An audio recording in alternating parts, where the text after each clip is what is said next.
Biashara ne Biashara. Okinyona hawa ni digi. All right, Biashara here. Biashara. Welcome to Biashara Tuesday on this 23rd day of March 2026. So much in store for you this morning, and it's been a wonderful week for that matter.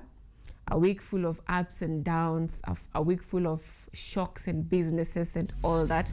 My name is Anyango, Sylvia, and this is Biashara Tuesday, a show that keeps you up to date on matters entrepreneurship, business, whether you're starting up or you're a seasoned entrepreneur. This is where you get all the gist, all the trade secrets, everything you need to know in order to be a good business person for that matter, or if you're already in business, to be a good leader if you're an employee, and if you're a student, to set you ready for the job market. And just as we are talking about being a student and setting you ready for the job market, this is a day when we have accountant students at heart. And if you're in high school or you are already done with high school and you are planning to be joining campus and get to pursue accounting or economics or a field in or a course in that field, this is your day, because we are not just going to be talking about business. Today we are going to be talking about doing a reality check on identity. If you're a young accountant, on your identity as a young accountant, we're also going to be talking about trust, that is to do with ethics. We are also going to be talking about the relevance of your industry in this age of technology and sustainability.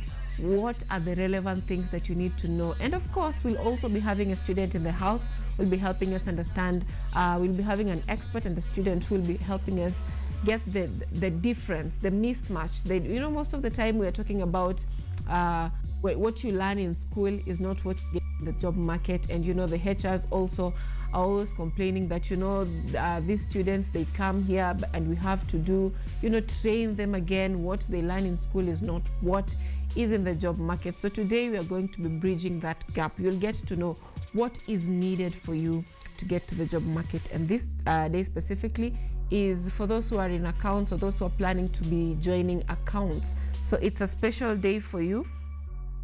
So you need to stay tuned for that discussion that shall be coming up on the launch this morning. And we'll be joined by a very amazing guest. That is, we have CPA Catherine as a mate, and also our student guest is Lawrence Olukunga. They'll be helping us delve deeper into this discussion on what is relevant or what is needed for you as a student and what is needed for you as you get to the job market. Later on, we shall be having a discussion on the state of our nation, and of course, this will entail everything that has been happening in the country, from politics to health to education to the social issues in the society. A lot has been going on, and it is fully packed. And when we're talking about the state of the nation, it all revolves around governance. So generally, we'll be talking about governance in this era where everyone is talking about Gen Z. Are they going to be going to the ballot, or wanaosema tu tuko kadi? Are they really going to be social media? It's a time that we shall be understanding more of that, because that's a topic that has really come out throughout the week in the past 7 days. Of course, the issue of maneno, the push and pull between our leaders, body shaming and all that shall also itapita kwa umbali. Of course, we'll also be talking about how the Middle East war has affected us, or if it has not affected us, how it will affect us. If you're having relatives abroad, you know that definitely it has affected them, and getting to understand how will this affect the transport system. Those who are studying abroad, it's about time that they're going for the spring holiday. They'll be coming back. So are you really going to have your relatives home? You should also be checking that we're having jitters, ama tumbo joto, about the prices of the airplane prices, air ticket prices, and of course that is going to be affecting the transport for that matter. But of course, we have the Kenya Airways Authority saying that they're not going to scale down, having some on this low season, most of the planes are rerouting, and that means they're having more customers even despite it being a low season. That is just an overview of what has been happening throughout the week. Of course, we all in business, we also have the court halting the sale of Safaricom shares to Vodafone. That is also happening on Nairobi Securities Exchange. On the same also, we have the buying and selling of the infamous, I don't know if it's infamous or famous, that depends on you or who you support, of the KPC shares, that is the Kenya Pipeline Company. The sale of that of the shares are also ongoing. And just so you know that Equity Bank has been ranked among them, has been ranked the best companies in the country and are performing among the best performing companies in the Nairobi Securities Exchange. So if you're planning to be buying shares this season, you should also consider that, because it is expanding. Another area that you should also consider, despite the tensions of the sale of shares, that is Safaricom, you should also consider that, because they are moving from a communication company to a telecommunication company, incorporating technology and all that. So if you're also keen on buying shares, you should also consider Safaricom, and of course with other companies like Stanbic or Standard Chartered. Those are among the companies that you should be considering on buying shares. Of course, those are just my opinion. You should also do your due diligence before buying shares. That is on business. Now let's take a look at stories making headlines this morning, of course, on our newspapers. To set us off, today we'll begin by the Daily Nation. And the Daily Nation are talking of the very story on everyone's mouth at the moment. They're talking of the plot thickens. And this is, of course, in relation to the should I call the massive graves that were dug, or how should I call them? The numbers, the Daily Nation are saying that the numbers don't add up, and this is in relation to Kericho's mass grave, where they're saying that numbers don't add up. How many bodies were buried?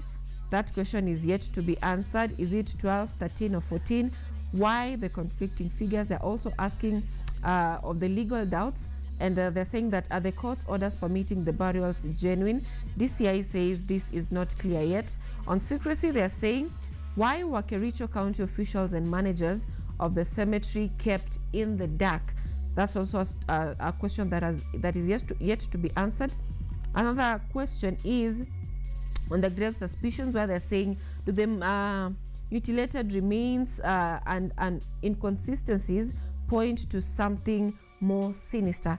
That is on the matter of Kericho mass graves. Another story given prominence on the front page of the Daily Nation. They're talking of Kindiki office wants 450 million extra for hospitality choppers, not once.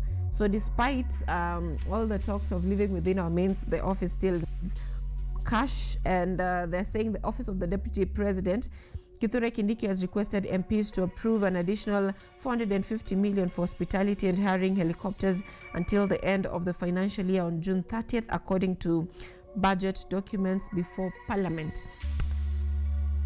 Now that he mentions of choppers, in the entertainment industry, we have the latest songs by, I think it's BN and the group, where they're talking of barabara zetu ni mbaya, lakini hamwezi jua because mnakuja na chopper.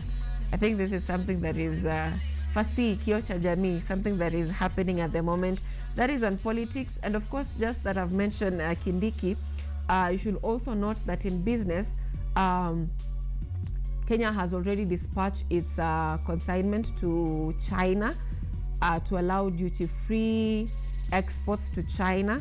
And that is something that is expected to boost trade. And of course, tuna madeni mingi na China. Of course, that is something related to ease and that as well. But that is in business. So the Kenya-China ties are slowly getting stronger and stronger, even despite the Middle East wars that are ongoing. And the conversation of shifting of superpowers is something that is not just a conversation, it's something that is happening. In matters education, the Daily Nation says TSC requires 30 billion annually to absorb 44,000 intern teachers. The Teacher Service Commission needs 2.5 billion every month to employ intern teachers on permanent basis as ordered by the court. This is something that will also be straining our budget, our already strained budget. But of course, what else? If the president can demand 450 million for choppers and all that hospitality, why can't teachers demand 2.5 million? Is it million or billion? 0.5 billion to pay teachers. So do your math and see which is right. Something also that needs to be mentioned on the Daily Nation, they're talking of Tuju's wars deepen after coming out of hiding. That story, we shall look at it more on the Standard, where they're saying day of drama. And the Standard are specifically saying former Cabinet Secretary Raphael Tuju dramatically resurfaced after 2 days, claiming he had gone into hiding over alleged police surveillance, but as he spoke, officers moved into his current home, triggering chaotic standoff and claims of excessive force during his arrest. Meanwhile, detectives dismissed claims of his abduction, citing forensic evidence, placing him at home, deepening saga, pitting a public figure against the state. That is on the Standard. And if you're keen on this story, you'll realize that it is self-abduction is not something that is new. I'm not saying Tuju self-abducted himself. I'm not purporting everything, but remember the story of Koimburi, where we didn't believe him until the DCI brought the evidence. But on this case, our guy here came out and said, I sought shelter from a family in Kiambu. That is, of course, different from what the police are saying, or the DCI is saying, that he was just in his house, he switched his phone in his bedroom, and all the time he was just at his residence, and saying that he was seeking public pity. Of course, this has come out in relation to the loan that he took of I think it's 1.6 million, if not 1.3 million, that he took, and now his property is to be auctioned, something that has been halted by the courts, of course. And right now, this is what is coming out of that, from that stand of his property. Now, moving on to a different newspaper this morning, we are talking of MyGov, which is a pullout from the Star, and they're saying that 3.5 billion plan to revamp tea factories, raise farmers' pay. And they're saying Agriculture Principal Secretary Dr. Kiprono says that 3.5 billion investment will refurbish 19 tea processing factories, equipping them with modern technology to enhance efficiency, improve equality, and lower production cost. Of course, that is in relation to agribusiness, something that you should also be keen on. In tourism, MyGov says that KWS opens door for cruise tourists to explore inland parks. In health, they are talking of Kemri, county partner to promote traditional medicine against chronic illnesses. In Defiokin, this is something that has also been mentioned in relation to cancer patients, for them getting treatment, herbal treatment or traditional treatment, rather than making long queues in hospitals.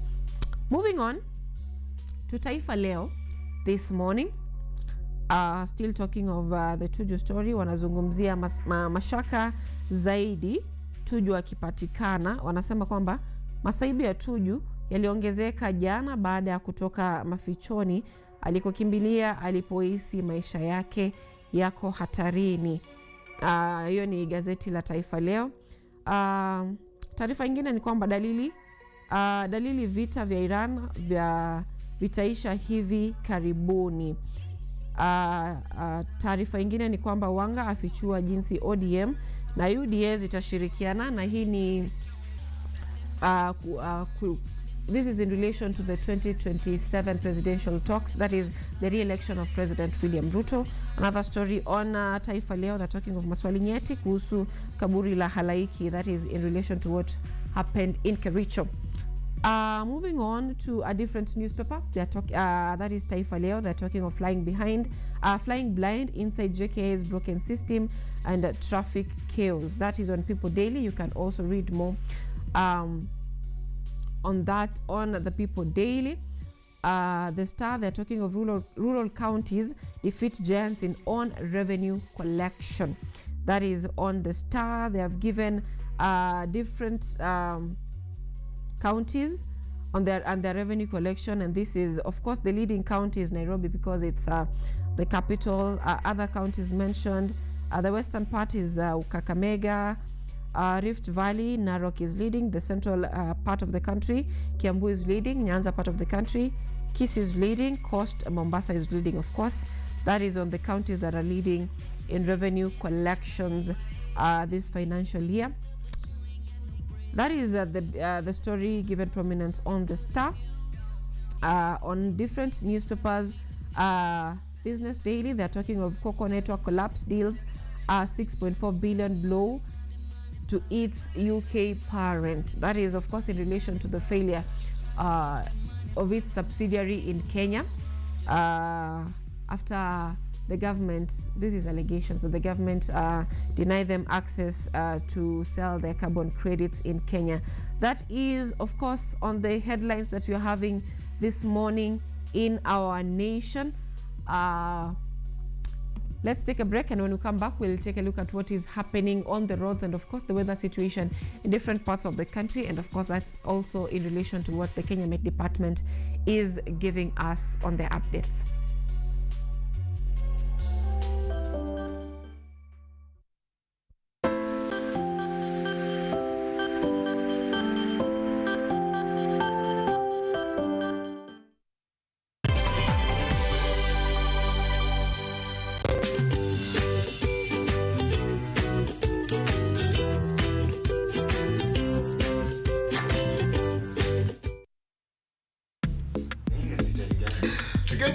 Hapo kwa Sayuni Referral Hospital, na hapa hatufanyi mchezo, hapa ni experts peke yake. I'm telling you, this hospital is not what you think. Unamuumiza bana, wacha. Watu wewe ni nini baya wewe?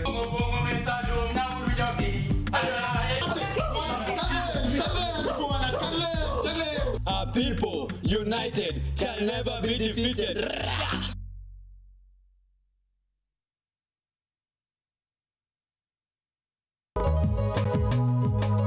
Msana lugha ni zaidi ya maneno.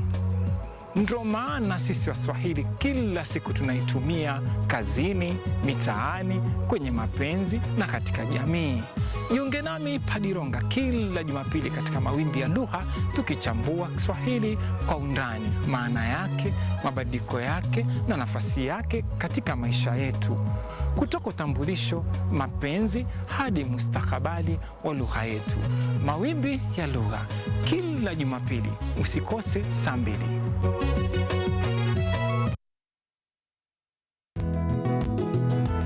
Kila safari huanza kwa hatua moja. Bila shaka, dira ya Boresha Kilimo sasa imepata sura mpya. Boresha Kilimo si kipindi tu, bali ni darasa la vitendo kwa wakulima. Lengo kuu, mavuno bora na tija kwa jamii. Na ukikaa nasi basi utaboresha kilimo. Hapa tutakupakulia maarifa atakotia ladha ya kisukari kwenye mazao yako, tukitofautisha punje na mpunga. Kwani kilimo ndicho huboresha maisha. Kuanzia maandalizi ya shamba, mbinu za teknolojia ya kisasa hadi sokoni, usikose kutazama Boresha Kilimo.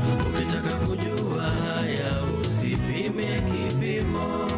Ungana nami na nahodha wako Akida Kasim kila siku ya Jumamosi saa 6:30 mchana na Jumanne asubuhi, nikikuletea shajara kamili za wakulima na suluhisho mashinani.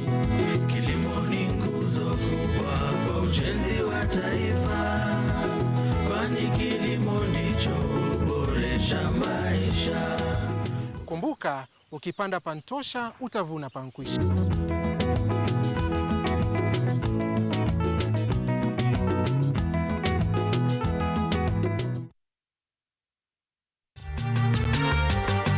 Wanasema kula uhondo kwa taka matendo, na bila shaka matendo yake yakazaa uhondo. Bidii na panda shuka zake zikamfanya awe mwanga wa dunia.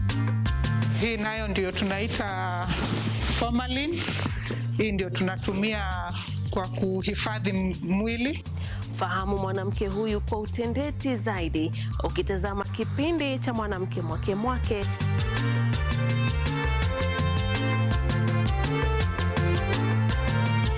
Kila Jumatano saa 2:30 usiku ukiwa nami Caroline Kimwele.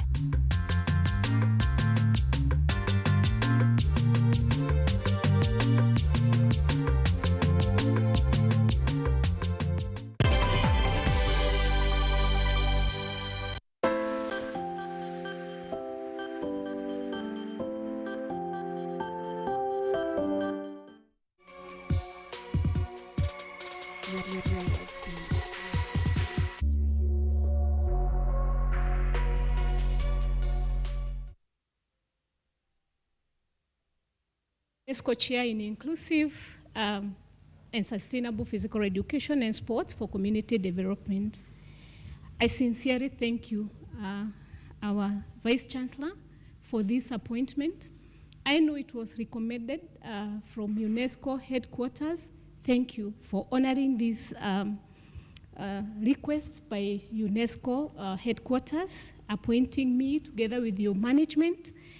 And thank you for trusting me to lead the team that is going to implement the activities of the chair. And there are quite many.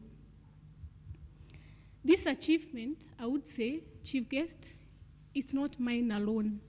You've already seen the team that was paraded here and received their appointment letters. But as we were guided by Hugh, that any initiative towards this direction starts with NATCOM office. We visited that office sometimes last year in March, and it has been a journey that is owned by many people that we consulted, starting from NATCOM. Dr. Jogu was there in that meeting where we started with Dr. Joel. After we submitted and it was evaluated, we had the regional office coming on board to guide us on how to respond to the questions that had been raised about our evaluation. And together with the team, we were hosted by our DVC Rio in her boardroom a whole day. We worked on the responses with the guidance of the then registrar for research division, and we managed to put together the response that saw us get awarded this establishment as a university. And many more colleagues in the department that we consulted with, including the chairholder for the same at Loughborough University in United Kingdom. So it's not an achievement of one person, it is for all of us, and we are glad to have it. Ladies and gentlemen, I would want to mention that at the present moment, our societies face rising health challenges, inequalities, and youth vulnerabilities. I know you'll get an opportunity to engage with the activities of the chair, and you'll see top on the list are issues of inequality. We would want to have good representation of both gender in physical education access and also participation in sports on equal level. Issues of safeguarding are also there, as was mentioned earlier, but mainly we are also promoting community health through the many activities, and we want to ride on the Fit for Life program or initiative that is already existing within the UNESCO activities. As a chairholder, I want to commit that the chair will position itself as a platform for impactful research. And thank you, DVC, for establishing the community of practice. This is a baby of a community of practice that exists in the Department of Physical Education, Exercise, and Sports Science. The team you see is my community of practice. And the fact that I am leading I'm the coordinator for research and outreach activities in the department, we said we are going to lead with an example, and this we have delivered through the community of practice. We'll also act as a platform for capacity building, policy engagement, and strong partnerships. We will champion inclusion, ensuring that women persons with disabilities, and that is why we have Dr. Jane Mwangi. She's our expert in disability sports and physical activity. And marginalized communities are at the center of our work, and we will promote open access to knowledge so that our impact reaches beyond the academia. I know Kenyatta University, VC, subscribes to open access through our repository, our open repository. We'll ensure as much of what we bring out as output gets to our repository and all the avenues that are available at UNESCO and NATCOM to ensure that we get a wide reach of the outputs of our activities. This journey will require collaboration. I invite all partners and stakeholders to work with us. And I would say there is a space for everyone in this chairmanship. Already I have seen the Dean Digital School is picking low-lying fruits. Since the day this was mentioned, we are working out something with him. And again, with Ongoto here from NATCOM, we are working already on a grant that is based in UNESCO, the UNESCO Fund for the elimination of doping. A day ago, we appeared in a forum with the team in UNESCO Paris, and we were discussing on how we can make better the application. So there is a space for all of us, whether you're in education, whether you're in health sciences, built environment, and any other school, law, the School of Law, many legal issues, issues of ethics, all here, because you know what is bedeviling our country, matters doping, which are ethical issues. So we'll need all of us on board, and there is a space for all of us. So our VC, I accept this responsibility with humility and determination. And I will lead the team that you have given me to steer the activities of the UNESCO chair up, and all for the glory of God. Thank you. Thank you.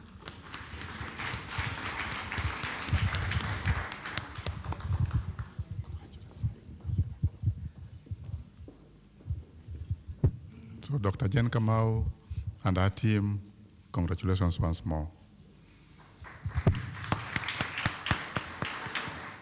So let me just conclude by reaffirming Kenyatta University's commitment to advancing inclusive and sustainable sports systems that contribute to healthier societies and stronger communities. Together, let us harness the power of sports, education, collaboration to transform lives and build a better future. Thank you. God bless you. God bless Kenyatta University.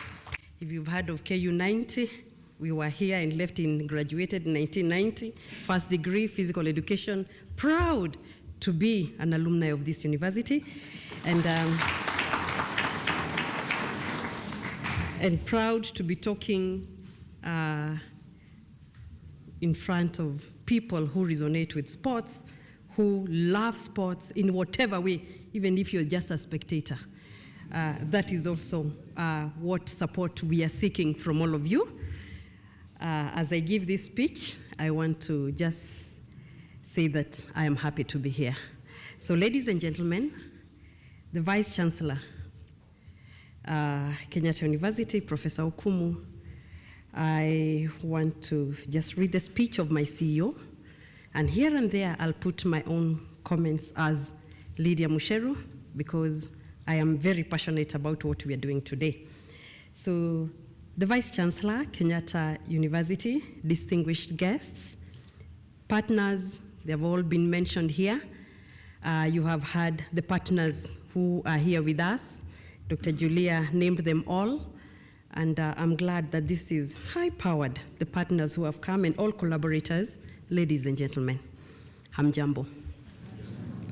It is my great pleasure and honor to join you today for the launch of the UNESCO Chair in Inclusive and Sustainable Physical Education and Sports for Community Development. I wish to sincerely thank Kenyatta University for the invitation and commend the leadership and team behind this important initiative. Professor, we are happy to have been invited to participate in this. The establishment of this UNESCO chair is very timely and strategic as we continue to embrace education as a key driver of sustainable development.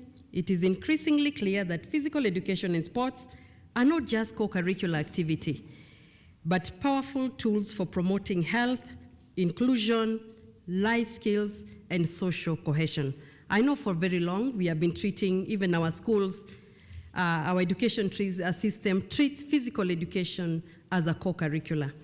But with time and the recognition that we are seeking, and I want to recognize UNESCO, we have walked a journey with them where we even have developed, what is it, a policy for physical education. And it was the first of its own kind, together with some of the members who are seated here. And we are proud that it's not KINATCOM, that NATCOM has walked the journey with us. And I want to say that we are coming from just a co-curricular activity to some recognition, especially in this era of CBC, that we want to hold dear to our hearts. And I've been talking to many universities when they see the place of physical education and how the emphasis we are laying in physical education from the KICD perspective, from the CBC perspective. They are even taking it up and teaching it as a degree program. Initially, it used to be for the chosen few, maybe people in education, but the emphasis we see, as was said earlier, when all people come together because of sports. Just to mention one event that was happening in Biashara last week, it brought together all Kenyans speaking, or the whole world actually, speaking about a sport rally. I hope you heard about it. I'd be so sad if you're here and you did not hear about it. Ladies and gentlemen, at the Kenya Institute of Curriculum Development, we recognize the critical role that structured, inclusive, and competence-based physical education, which it plays within our education system. This aligns strongly with the CBC, now CBE, which emphasizes holistic learner development, nurturing not only cognitive skills, but also physical, social, and emotional well-being. And as a result of this, as we are all aware, I hope we are, that KICD has developed, charted a pathway that is being done in senior school, starting from grade 10, where we have sports science as a pathway, and it is now a choice for anybody who comes in to do grade 10 to choose it as a pathway that they can follow. And this might even make the work of KU and other universities that are offering the degree in physical education and sports science much easier, because we are laying for you the groundwork that we are doing at senior school, something that has not been happening before because it is now an academic pathway like any other. I am pleased to note that this UNESCO chair provides a valuable platform for collaboration, and the chair has just said, policy institutions, between the academia, policy institution, and development partners. As KICD, we are committed to work closely with KICD Prof and the team from, to work closely with KU and other stakeholders, they are all seated here, in the implementation of the activities that have been outlined for us as the chair. In particular, our collaboration will focus on, 1, supporting the integration of inclusive and sustainable PE content into curricula at various levels of education, contributing to the development and review of training modules and learning materials that promote equity, inclusion, and community engagement through sport. Number 3, providing technical expertise in curriculum design, validation, and alignment with national education framework.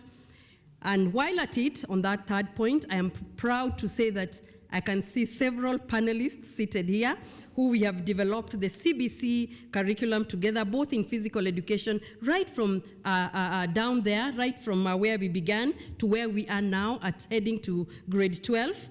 I can see them seated in this room, and thank you for coming. Facilitating capacity building for educators and practitioners to effectively deliver quality physical education and sports program. Additionally, ladies and gentlemen, KICD brings on board robust digital infrastructure, and I was happy when I heard about digital leadership that you offer from here. We also bring on board robust digital infrastructure that can greatly enhance the reach and impact of the UNESCO Chairs program. And these include, but not limited to this, the KICD digital content platform. It is there.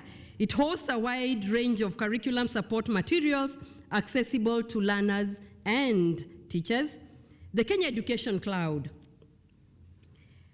which provides a centralized repository for digital learning resources. The EduTV platform, just the way you have KUTV, KICD has EduTV. People wonder whether it is that educational channel actually belongs to KICD. There's been a debate of whether to call it KICD TV, like many have done for their TV stations. Ours is called EduTV. It delivers curriculum-based content through television and online streaming, and various learning management systems that support virtual training, content dissemination, and continuous professional development for educators. These platforms present a unique opportunity for scaling up the chair's activities, ensuring that knowledge and resources on inclusive and sustainable physical education and sports reach a wide audience across the country, and I dare say beyond. Ladies and gentlemen, the success of this chair will depend on strong partnerships, shared commitment, and coordinated action. KICD stands ready to contribute to this noble agenda and to work collaboratively in generating knowledge, shaping policy, and transforming practice in physical education and sport. As I conclude, I once again congratulate Kenyatta University on this remarkable achievement. It is indeed an all one-man show. It is all for the whole of the Kenyatta University fraternity. I am confident that UNESCO Chair will become a center of excellence, driving innovation, research, and impact in Kenya, the region, and globally. We shall support you, Chair. We shall support you. Even to clap, clap. In my understanding as a Christian, there would be a lot of amens emanating from here, but we are in a forum, we are in a totally different forum. Now, it is my distinct honor to officially launch the activities of the UNESCO Chair in Inclusive and Sustainable Physical Education and Sports for Community Development. Allow me to invite, as I invite all of us to witness this moment, I am concluding, like a preacher who concludes many times. I am concluding yet again. I want to invite and call upon the following to help us roll up the banner. Kindly come forward. The SG NATCOM.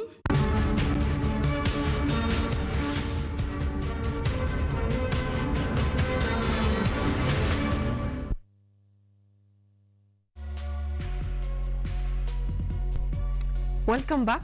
And if we're seated, you know it's about to get down on deep conversations on business. And today specifically, like I mentioned before, we are talking about empowering future accountants.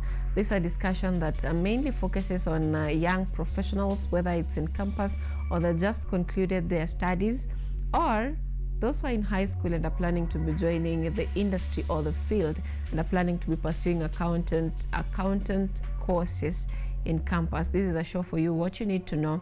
Of course, bridging the gap between what is taught in class and what is expected of you once you get to the job market. My guests are ready in studio. I will allow them introduce themselves to you. Let me begin with this, CPA. Thank you so much. So my name is CPA Catherine Asemate. I'm a director, professional standards and sustainability at ISPAC. Thank you. I think I'll be talking more about what I do, but generally overseeing issues on professional standards adoption in Kenya. As you know, ISPAC is the regulator of the accountancy profession. So we basically disseminate standards that are being rolled out globally here in Kenya. And we also guide in terms of adoption and professional practice. Basically also do a lot of outreach to students. And that's why I'm here today, to also speak to the young people on how it looks out there and new career frontiers and bridging the gap between what is being taught, like you've said, and what is there in the industry. So pleasure to be here. Karibu sana. Thank you. Yes, Lawrence. Okay, hello. My name is Olukunga Lawrence, Bachelor of Commerce student, Kenyatta University, first year, and I also be talking about Beyond the Ledger, that's preparing students for ethical and sustainability in business. Yes, thank you. Karibu sana to our studios. Is this your first time here? Yes, sure. We're going to be having you for quite some time. Now, Sylvia, what's your day-to-day life at work like? Yeah, so my day-to-day work, life at work is very diverse, and I would say it has a lot of meetings and engagements. So I can't really say it's like a desk job, because we have, of course, there's a lot to be done on the laptop and all, but I meet a lot of people. Basically discussions on what needs to be done to create change into the profession, and also discussing with the firms, those are the practitioners that we license, discussing with the members, getting the members' needs, engaging in trainings. We also do a lot of trainings for continuous professional development. So we discuss in terms of how do we make the trainings better, and also in just getting to the ground to see how the trainings are going and how the feedback is. We also discuss with the other regulators in terms of how the accountancy profession is here in Kenya. We discuss with the global standard setters, so a lot of travels and meetings out there as well, both virtually and physically, and as well with the government. So as you can see, there's a lot of collaboration and engagement that happens. So day-to-day work is basically a lot of meetings and engagements. That's what I would say. From all these engagements, is accounting still about numbers? Because, you know, when growing up, mtu akikwambia I'm an accountant, uko like, you're always counting money, you're always, you know. What is it like being an accountant in this era? Wow. Right now is a bit, I think the landscape is shifting. So definitely there's still a lot of numbers, I can't lie. But what I'd say is that there are new career frontiers that are coming up. And from those discussions that I'm saying, we are actually creating a future-ready profession, because we are seeing a lot of young people do not really want the number crunching alone, because it can get a bit rudimentary and very routine. So currently what we are talking to people about is the advisory role on what else they can do to fit into the profession. As you know, sometimes back when we amended the Accountants Act regulations, then the definition of who an accountant is was widened. It's not just about numbers. We have also tax work in there. We also have advisory. And currently at ISPAC, we issue licenses, not only for assurance, but we also have for accounting controls and advisory and taxation. So that means that we have other areas that are wider that people can focus on. We also have emerging areas like anti-money laundering. So there's a lot of advisory work on that accountants can also focus on. And of course, sustainability reporting, which is also new. As we started off before 2023, sustainability reporting was wide and was being done by many professionals, even marketers and others. But from 2023, when the work was now taken up by the International Sustainability Standards Board, ISPAC being the national standard setter, we were mandated to take up the issue of sustainability reporting through IFRS S1 and S2. So when those became a standard, then that now becomes under our mandate. And it is what we also guide accountants on. So what I'd say right now, there is also a new career frontier on sustainability reporting. There is also sustainability assurance.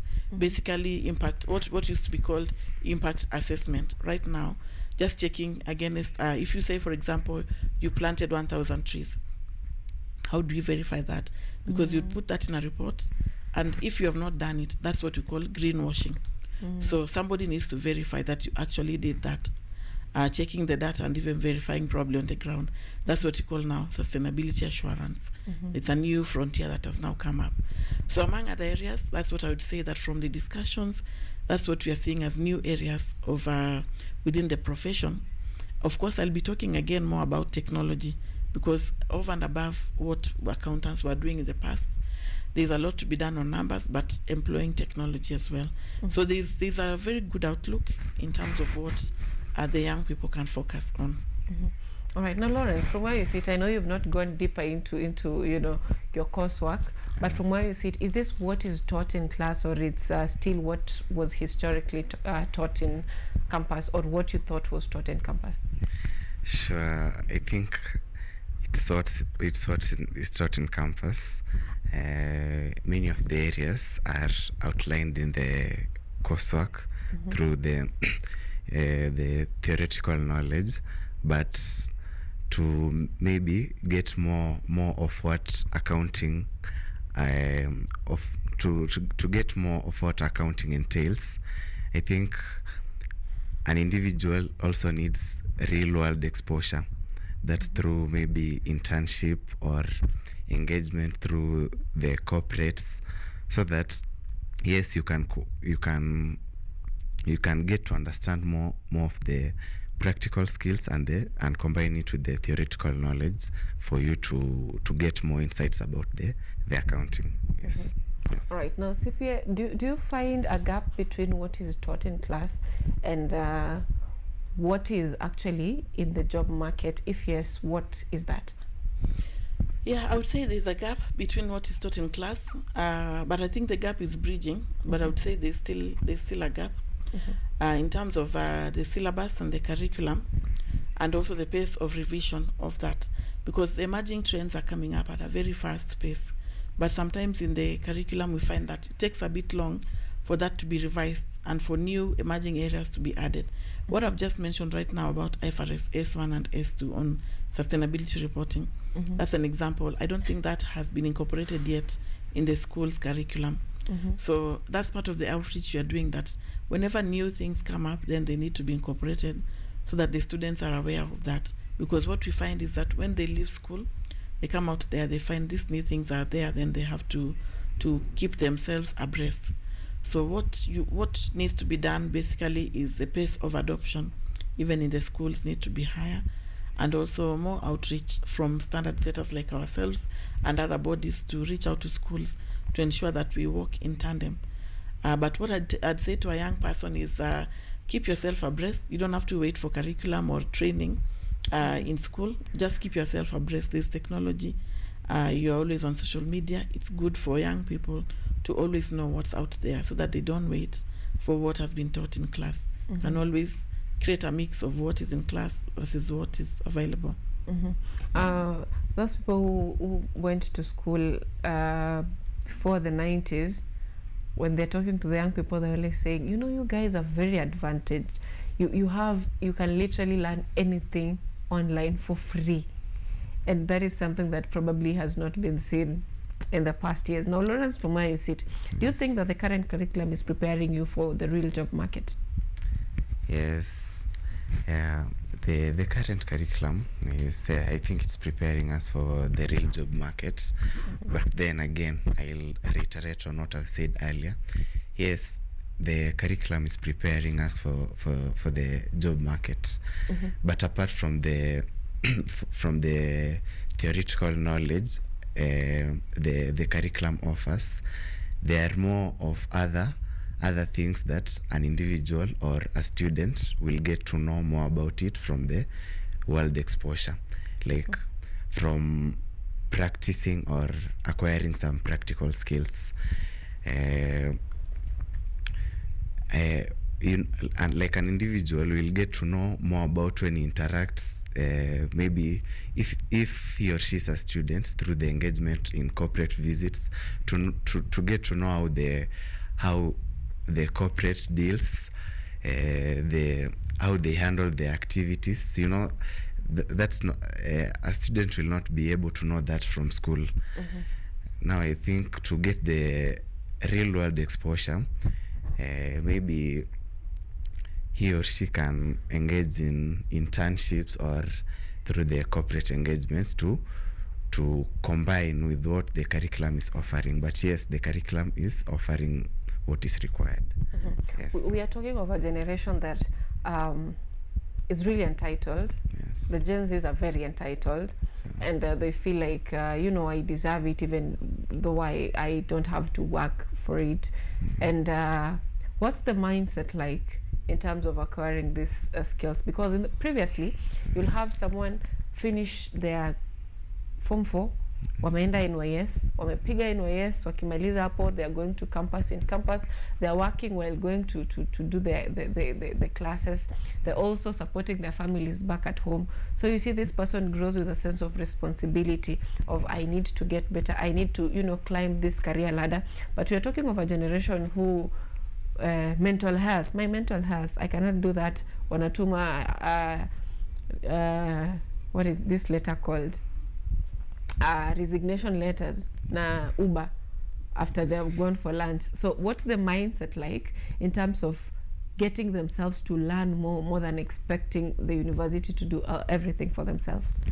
I think it's more of attitude or maybe mental just laxity, which we should get rid of that mentality.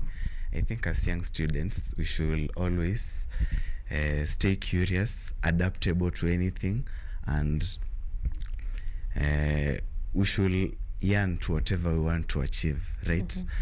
Like if you desire to have that particular job, then you should try to do anything possible to go for it. Like you really want, let's say you focus on audit sector, right? You'll strive to get what will take you to that audit sector. If it's doing those CPS, having those practical skills, those soft skills in Excel, or anything that requires you to get to that particular field. I think it's more of attitude and being oneself of what and recognizing yourself of what you want to achieve. So the attitude or maybe mental laxity, it's about someone deciding that no, myself, I want to achieve this one, and sure, you'll go for it. Yeah. Do you see it among your peers? Yes. Yeah, among my circle, yes. They're the really, rest you might not be able to know. Yeah, they are going for it. All right, now CPA, you've mentioned the upcoming trends in the industry, and of course you mentioned audits on sustainability and ESG and all that. So how does that, what does that mean to modern accounting, or how does that mean generally to accounting at the moment? Yeah, so the new trends, I think, before I talk about the new trends, I'd like to add briefly about the Gen Z. I know I'm not a Gen Z, but I talk a lot and engage with Gen Zs. I know they are watching this show. What I'd like to add them is actually break it down, because I totally understand you and I understand where you're coming from. Sometimes the world judges you, like you're not the way as resilient as people used to be. You're not as this, as that. But what I'd say to that young person is just break it down. You don't have to take all the burden at once. So if you're looking at a career or whatever it is you're looking at, just break it down and take one step at a time. Because I know that mental burden is what causes now the burnout. Then you start saying you have a mental health, it's not good and it's toxic. So all those words, I think it's because of taking it all and just thinking, oh, the future is heavy. Break it down one day at a time, and it becomes easier. I know it's a whole conversation, but I'd like to urge you, I know you're quite different, but that's how it is right now, and you're expected to be different. We're not expected to be the way we were. So yeah. So it's good, and I just one day at a time. So in terms of how different it is, how we do the work right now is evolving. It's getting more different. So more strict requirements in terms of compliance, more strict requirements in terms of how the reporting is done. So what I'd say is that there's a lot in terms of the guidance that have come up globally and also here in Kenya, in terms of the reporting on new areas like the issue of ESG, which was not there in the past. So for anyone who was doing that work in the past or any other work is now forced to study and is now forced to even go out of their way to get new material in terms of these new emerging areas. And that's where we come in as ISPAC. We have given templates, we have also given guidance, and we work hand in hand with entities and also with the people who are doing this work to just keep them abreast on the new changes, because things are not as the way they were before. All right. Now, why should businesses care about this compliance? Of course, definitely there is a compliance element where if you do not comply, then you'll be kicked out of business because, again, you know, the cost of compliance. But of course, there's a whole trend of it, of where the regulations are, then once you go against that, then you can't do business here. But I'd like to talk about the value proposition, not just compliance. The value proposition for businesses on why they should adopt these new practices is basically, it's very good for them. I'll talk about the issue of ESG and sustainability reporting in general. Once you adopt that, it's actually good for your own business because it's going to help you to even reduce the cost of business. For example, if you're talking about recycling, on a normal business, maybe you would think it as something very far-fetched. But if you employ that practice in your business, you'll find that you're even reducing the cost of manufacturing if you're a manufacturing entity or whatever work you're doing. Once you start adopting such practices, then it becomes easier for you, becomes cheaper.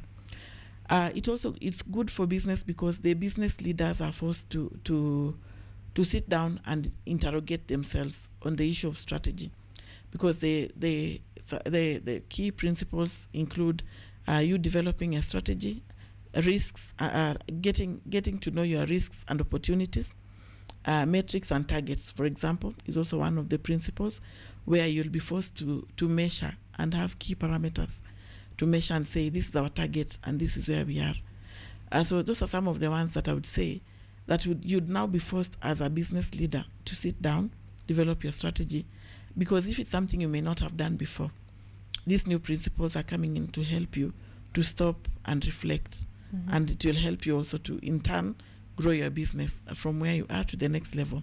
And lastly, it will also help you to acquire capital, because the reason for some of these new guidances and regulation is also to help to unlock capital flows. So sustainability reporting and green finance, as you know, is going to help entities to basically be valuable to investors. And as you're looking for more capital, then you'll be asked, what are you doing in this and that area?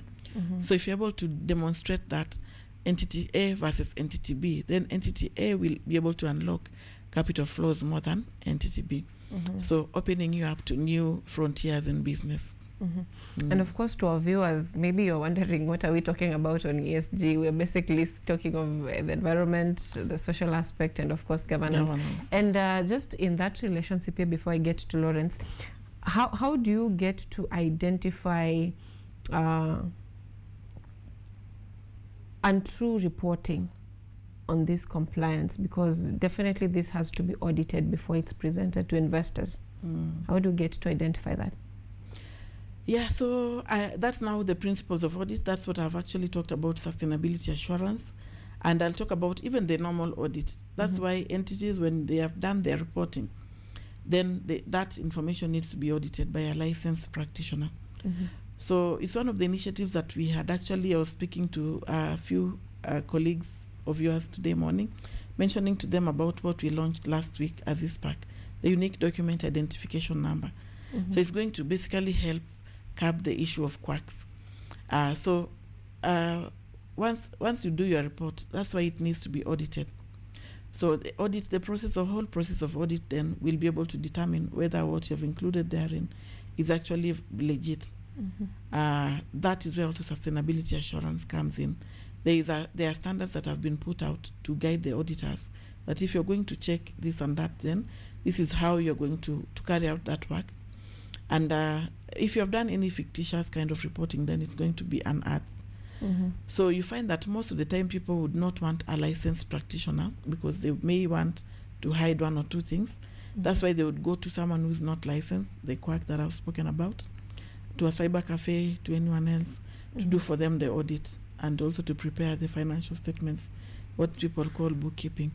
So if you do that and you go to an unlicensed practitioner, then that's going to be discovered because they will not have that QR code that I've talked about, the unique document identification number. The licensed person will actually certify that, what you have included, and put that QR code. So that's how the validity and verifiability will be achieved. And that's how that information is going to give investor confidence in whatever information you have given out there. All right. And last week we've had the regulator talk about quacks, and I think that is something that is really being addressed at the moment.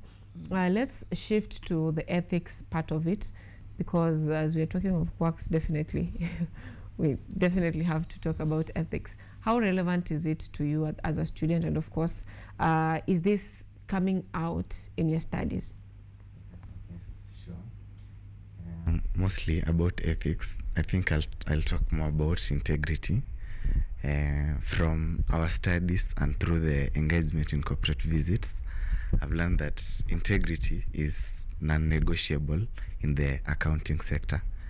It actually underpins the reliability, trust in the area of accounting.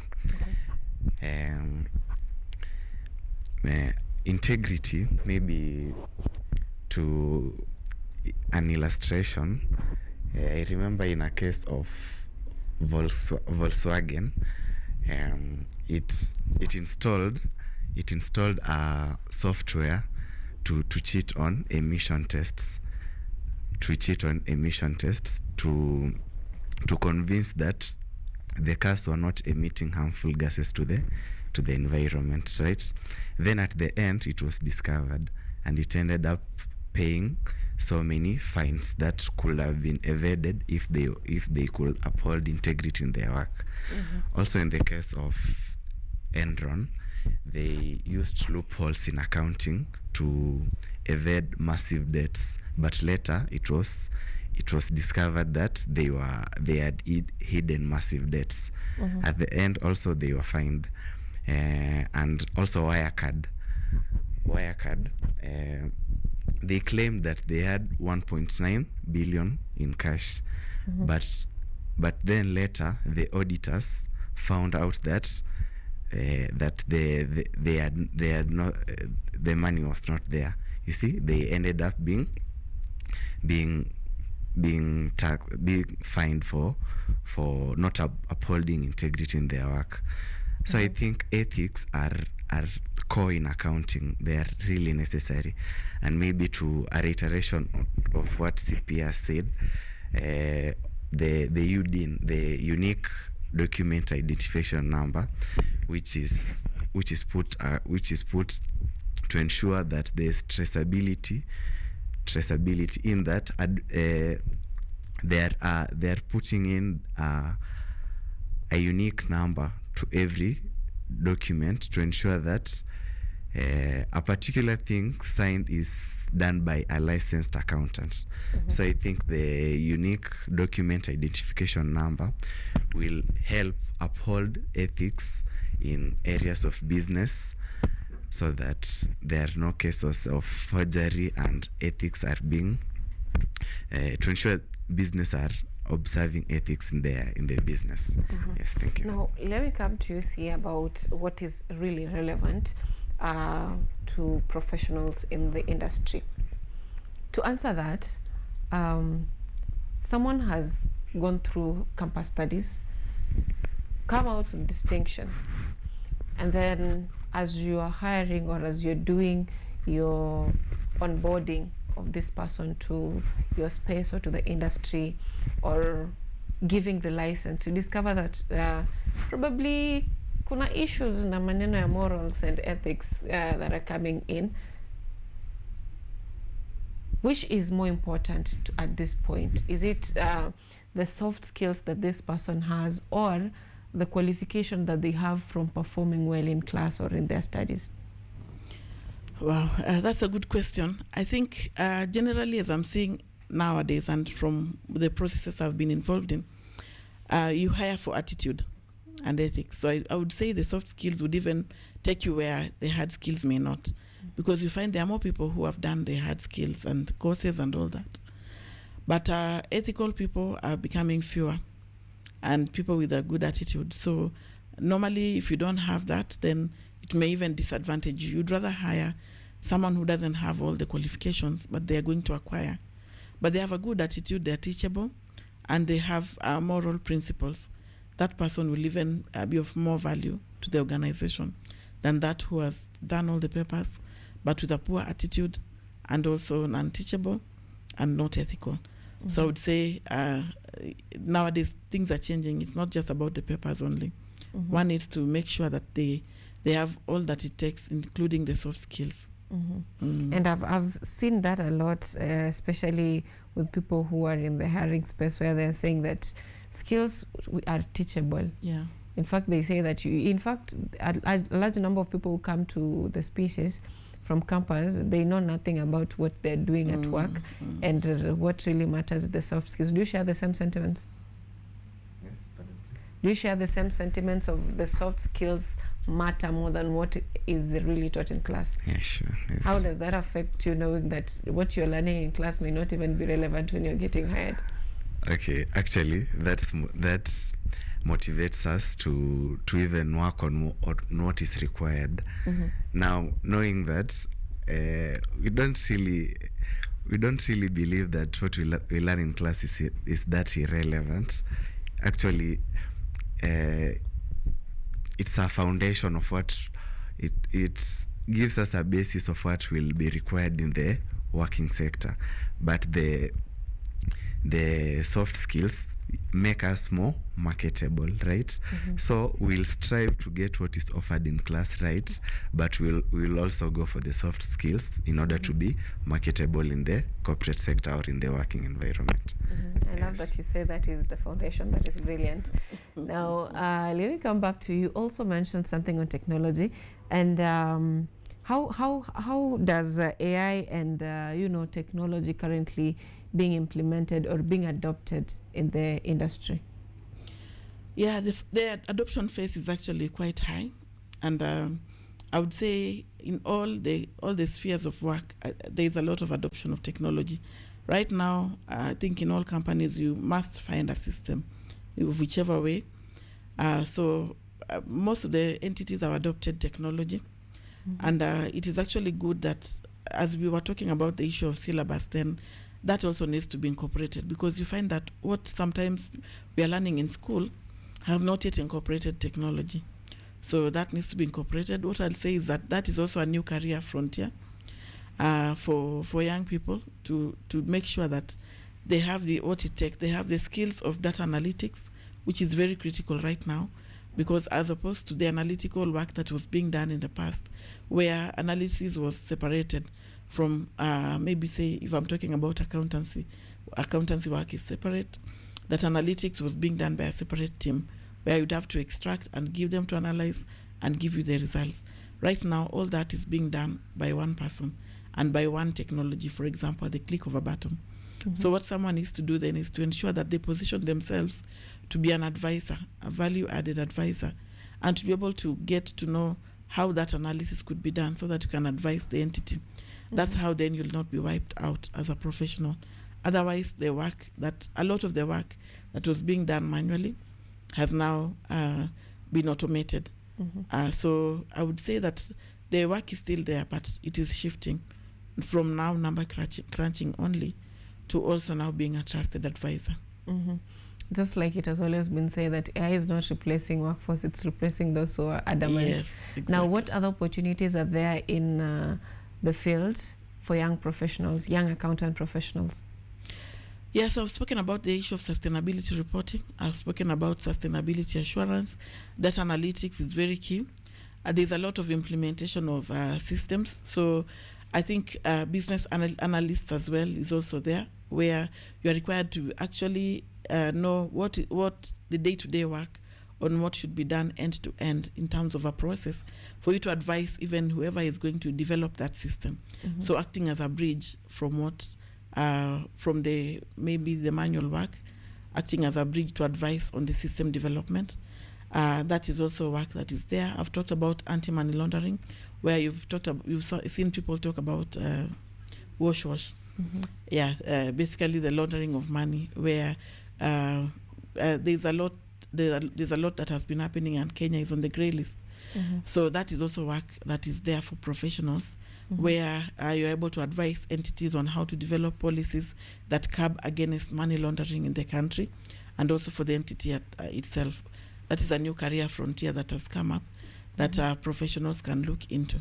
Of course, there's work around taxation, and filing taxes is a new thing. You've seen KRA has introduced new different taxes from time to time, and new technologies, e-teams among others.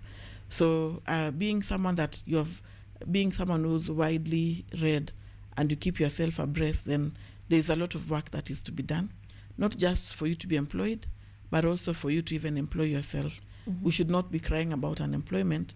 We should actually, as Gen Zs, plan to employ ourselves by keeping ourselves on the tabs and being abreast with what is going, and also with technology. Now I know what to look for when I'm looking for an accountant. Lawrence, from where you sit, what do you think? I know you've mentioned that this is as we bring this to an end. I know you've mentioned that institutions need to do more of workshops and all that. Now, on what do you think should be done more by institutions like ICPAC and universities to have young professionals equipped and ready for the market? Institutions like ICPAC to help students more to get knowledge more about the corporate sector.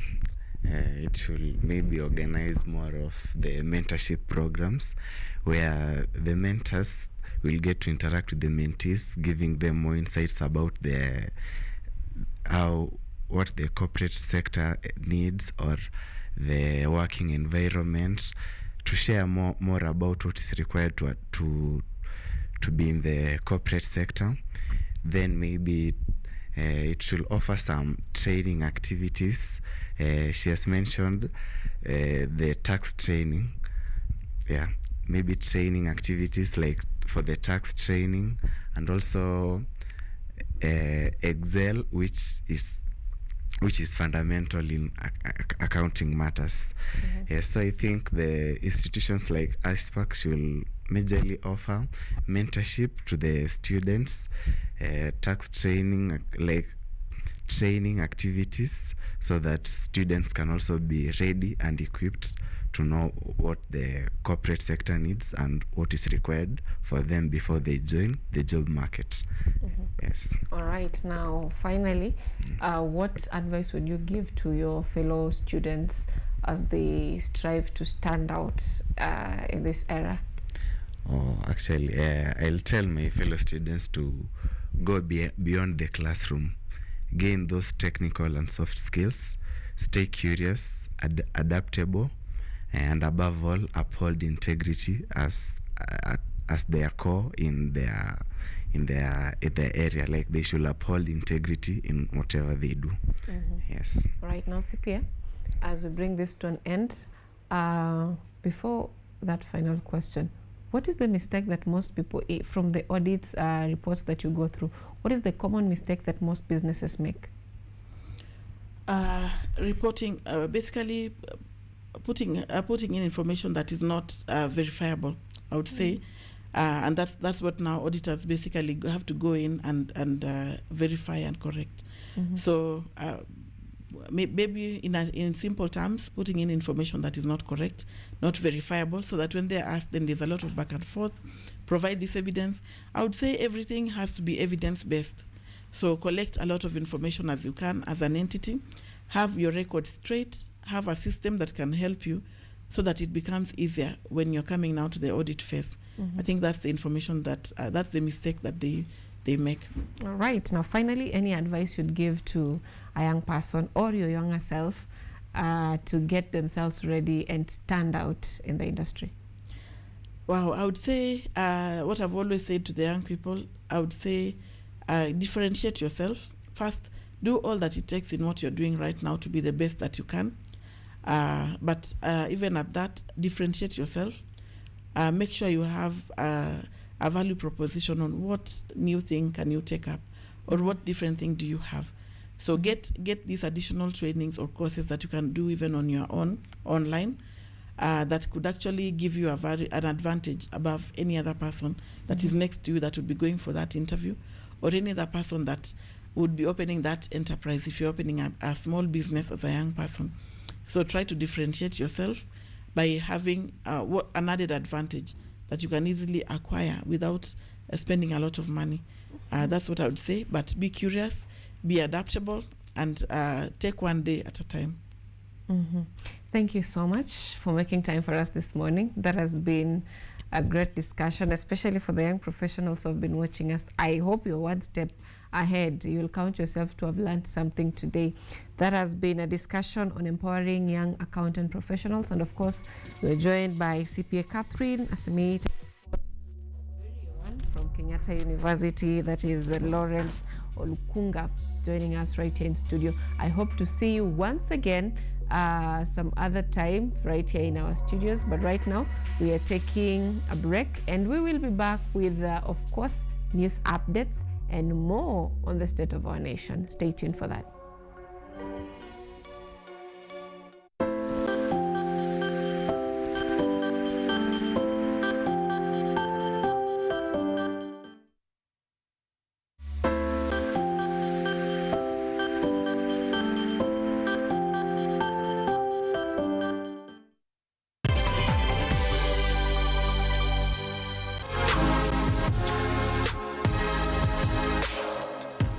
Fashion.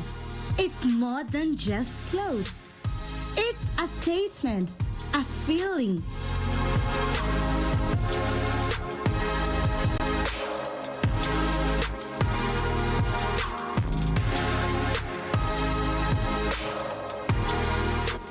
An art form, a way to express yourself, a reflection of who you are.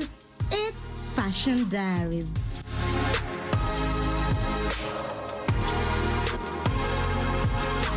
Join me, Ashley Asachi, every Monday from 8 p.m.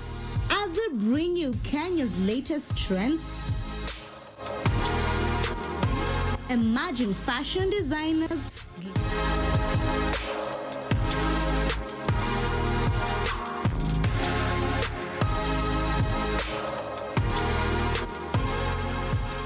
glamorous fashion events,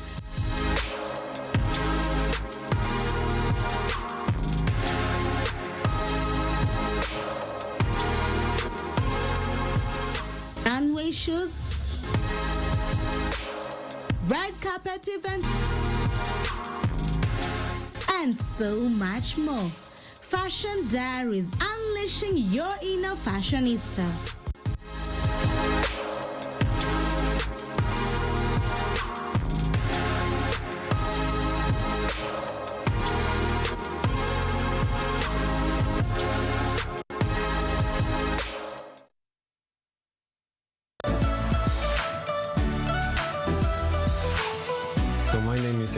I'm Associate Professor in the Institute of Philosophy of Jagiellonian University in Krakow, Poland, and I'm the main coordinator of the Cafe project, which is being here hosted by Kenyatta University. My name is Ewa Hudoba. I am a project manager in this consortium. Keep watching cutting-edge research at Kenyatta University Television. Ari na fahari ninayo kukujuza habari, sio mara moja wala mara mbili, bali siku zote. Daima dawamu runinga ya KU inazama na kuzuka, kuanzia mwambao hadi mashinani. Tunachimba mizizi ya habari kukuletea yanayojiri. Na katika ulingo wa kisiasa, William Samoei Ruto, tunachambua mbivu na mbichi, tukiweka yote paruanja yanayokuhusu wewe katika jamii. Mtazamaji, una kipaji cha kuvikwa taji? Bila shaka runinga ya KU tutakuvika taji, na wala sio kilemba cha ukoka, tukiangazia kipaji chako. Usikose kuungana nami na udha wako wa Kidakasim kila siku ya Jumatatu hadi Ijumaa, tukiweka yote paruanja. Daima ukiwa nami ni Nadra Chombo kuenda mrama.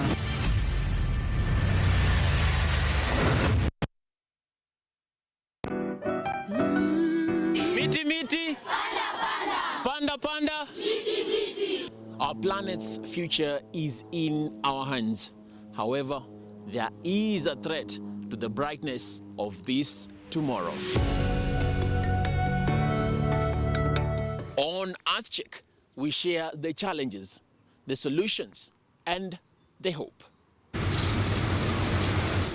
I would call this a very momentous day, a very critical day. Every episode, every story, every step we take creates a ripple. Join me, the environmentalist Emmanuel Kutosi, on KUTV every Wednesday at 8 p.m. and be part of EarthCheck. Welcome.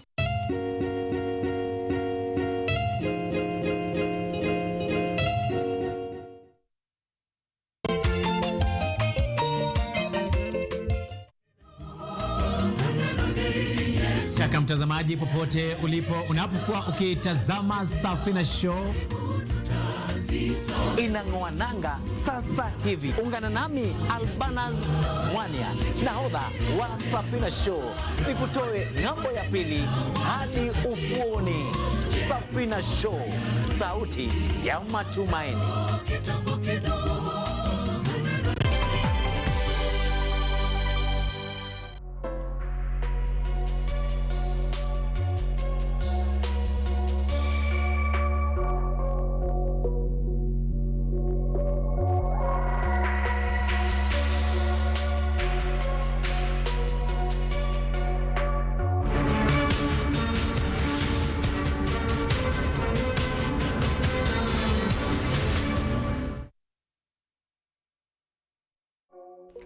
All right, welcome back. Now, we have had a very interesting discussion, of course, that which empowers the young people in the society.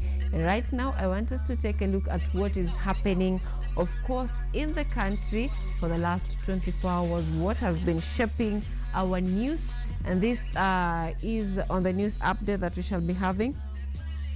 To set us off, is a story that is in relation to what we've read on our newspapers. And of course, this is in relation to the former Cabinet Secretary, Raphael Tuju. And police have detained former Foreign Affairs Minister Raphael Tuju as he attempted to record a statement regarding his disappearance at Karen Police Station. This follows his reappearance after he was reported missing on Saturday. Tuju claims that he was forced to go into hiding after fearing for his life after he was allegedly trailed by an unmarked vehicles. Take a look. Officers after being arrested at his current. Former Foreign Affairs Minister Raphael Tuju has been detained by police officers after being arrested at his current home. This comes after he resurfaced and revealed that he had been in hiding in Kiambu a day after his disappearance sparked fears that he had been abducted. Speaking to the press earlier today, Tuju stated that he went into hiding after allegedly being followed by a vehicle without registration plates. His family had reported his disappearance at Karen Police Station on Saturday alongside his driver, while the vehicle they were using was later found parked a few kilometers from his residence in Karen. Okay. The former minister is also facing a legal battle over the ownership of property located in Karen. The dispute involves claims of failure to repay a 1.9 billion shillings loan borrowed from the East African Development Bank in 2015. Yes, you are tomorrow. Condemning the incident, Interior Cabinet Secretary Kipchumba Murkomen revealed receiving information from the DCI informing him that Tuju was at his home and had switched off his phone. Jana nikiwa ndege nimetoka London, ninaambiwa ati Tuju amepotea. Nikasema ati nikaambia DCI amepotea. DCI kaniambia familia yake wanasema amepotea, lakini uchunguzi wa serikali ako kwa nyumba yake analala. DCI has accused Tuju of staging his own disappearance, alleging that he intended to mislead the public and gain public sympathy. Tuju's family has also been criticized for failing to cooperate with the police earlier after they refused to allow officers into his residence, forcing the DCI to step in and take over the investigation. Yes, tomorrow. Caroline Kimwele, KUTV. Now we shall be taking a look at more of that story later on the newspaper review. But right now, President William Ruto has continued to criticize and rebuke the united opposition, accusing them of promoting politics of hatred and tribalism. At the same time, ODM leaders have reaffirmed their commitment to work with the broad-based government as the country gears for the 2027 general elections. Ateng Kanagunda reports. Makelele hawa watu wa makelele na chuki na sijui ukabila na nini. Hawa nitawamalizia asubuhi, haiwezi kupika breakfast. As the series of government project launches continues across the country, President William Ruto has today visited areas in Migori County where he launched the construction of the modern Mabera Market, Kegonga Hospital and the Level 3 Pinyowacho Hospital. During the visit, President William Ruto did not hesitate to criticize his opponents, accusing them of promoting tribalism and politics of hatred in the country. Tumekubaliana hatutaki siasa ya chuki na ubaguzi na mambo ya migawanyiko na ukabila. Ama mnasemaje? Kuna watu wengine matapeli, watu ambao hawana mpango. Wale watu wa siasa ya chuki na ukabila na ubaguzi. Mimi nawauliza ndugu zangu, sijui kama tunaelewana. Kiongozi yeyote katika Kenya hii ambaye lugha yake bado ni nyinyi wa Jaluo, nyinyi wa Kalenjin, nyinyi wa Kikuyu, nyinyi sijui wa Kuria, nyinyi sijui, huyo ni kiongozi kumbafu. Ruto emphasizes determination to continue confronting his opposition until they stop and abandon what he describes as the spreading of inflammatory remarks against him. Na mimi nimeshawapatia ilani wale viongozi wenye pepo mbaya ya ukabila na chuki. Kazi yao ni kuongea ukabila usiku na mchana, kugawanya wananchi, hawana maono, hawana agenda, hawana mpango, hawana sera. Mimi nawaambia Kenya imebadilika, my friends. Watu wa makelele hawa, watu wa makelele na chuki na sijui ukabila na nini. Hawa nitawamalizia asubuhi, haiwezi kupika breakfast, nitamalizana na hawa. However, some ODM leaders have criticized the DCP party leader and former deputy president, Rigathi Gachagua, accusing him of causing division in the country. Hii ndio sasa ile Kenya ambayo Wakenya walikuwa wanatarejea. Na ile upepo mbaya ambaye tulitoa katika ndani ya bunge, ambaye alikuwa analeta ukabila, alikuwa analeta chuki, na alikuwa anasema wengine ni shareholders na wengine sio shareholders. Nimeconfirm ya kwamba tulifanya kazi mzuri, kwa sababu kama hatungetoa hiyo upepo mbaya, sidhani kama barabara ingefika hapa Kuria, kwa sababu yeye alikuwa anaeneza mambo ya ubaguzi na mambo ya chuki na mambo ya ukabila. ODM leaders have also reaffirmed their commitment to continue participating in the broad-based government, saying they will support the president in his development plans and efforts to unite Kenyans. Mheshimiwa Rais, umeunganisha Kenya, na kuna wale ambao hawakuwa na nia ya kuunganishwa kwa Kenya. Wale wa kabila, wale ambao wanazungumza mambo ya shareholders, na nimeona juzi wanasema ati wanatupea mawaidha. Mimi nataka kuambia sisi kama watu wa huku Nyanza na watu wa huku Western, hatutaki mawaidha yako. Hawa Wakuria ni watu wazuri, na ni watu wazuri sana. Hawa hawezi kukubali siasa ya ukabila, siasa ya chuki na kugawanya Wakenya. Leaders are now emphasizing national unity while calling for peaceful politics, cooperation and sustainable development in Kenya. Monica. Very good. Atenka Negunda, KUTV. Now let's get the response from the opposition. Former Deputy President Rigathi Gachagua has yet again hit out at President William Ruto over the abduction of leaders. Gachagua stated that they will not be intimidated, calling on the youth to exercise caution as they register for voters' card to avoid being misled by certain leaders. The united opposition has continued to pile pressure on the government, noting that the only way to deal with bad leaders is by voting. Mukokadi! Wangapi wako kadi? Wangapi wako kadi? Muko tayari kwa hii safari? All right, on the same note, someone say that mnaweza kuwa mko kadi, but Ruto ako na joka. Anyway, moving on, activists and grieving families in Mombasa have raised alarm over surge in femicide cases in the county and across Kenya. This is following the brutal killings of 2 females, a pregnant woman and an 11-year-old girl. And as KUTV's Ochieng Cynthia reports, the concerns were voiced on Monday outside the Coast General Teaching and Referral Hospital morgue shortly after a post-mortem examination was conducted on the body of 36-year-old Elizabeth Nina. Outside the Coast General Teaching and Referral Hospital morgue, pain speaks louder than words. Families and activists gathered to demand answers following the brutal killing of a 36-year-old Elizabeth Nina. According to the sister, Evelyn Kamane, Nina's body was discovered dumped in an unfinished building in the Sentikumi area of Shelly Beach, Likoni sub-county. Preliminary police report indicate that Nina sustained bruises on her face and swelling on her right ear. The injuries believed to have been inflicted using a blunt object.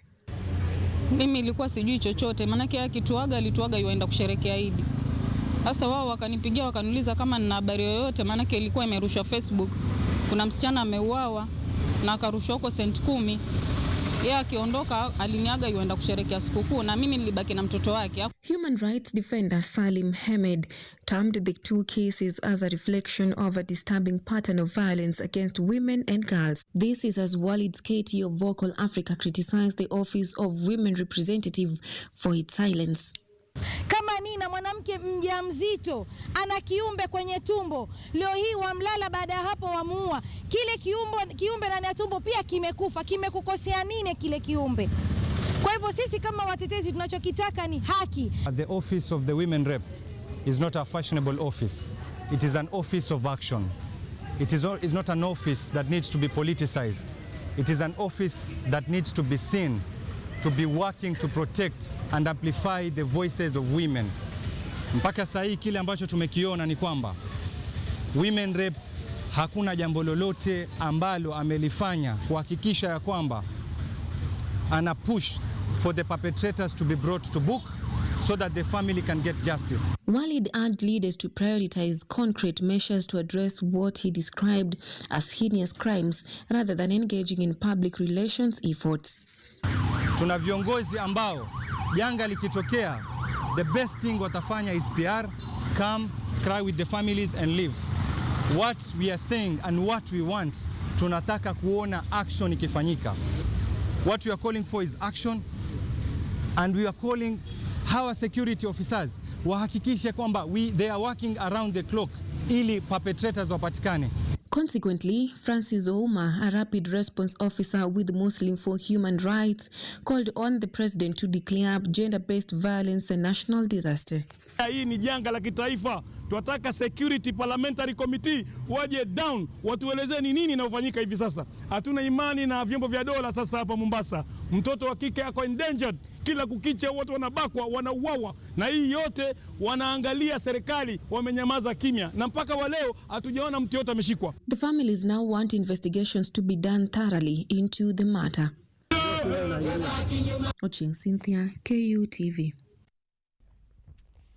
Now, religious leaders in Malindi, Kilifi County are now calling on the National Cohesion and Integration Commission, NCIC, to take responsibility and arrest leaders promoting hate politics and abusive language in the country, or else be disbanded. In a statement, Bishop Thomas Kakala of JCC Church in Kilifi County, who is also the chairperson of the Association of Religious Leaders in Malindi, urged the commission to be dissolved immediately over claims of negligence of duty for allowing political leaders to destabilize the country through insults and ethnic incitement. Kuwahi mamlaka katika uchaguzi mkuu wa mwaka 2000. Inasikitisha kwamba mara nyingine tuna react tukiwa tumechelewa sana. Makanisa yote ya Kipentekosti, makanisa yote ya Kikatholiki na mengineyo yote, we act very late and it is embarrassing. It is as if tuliamka usingizini jana, ama ni kwamba kitu kibaya ni kikiongewa ni mtu fulani ndio kinakuwa kibaya, kikiongewa ni mwingine si kibaya. Biblia inaongea wazi kuhusu kuheshimu uongozi. Hii si katiba ya Kenya, hii si maono ya watu.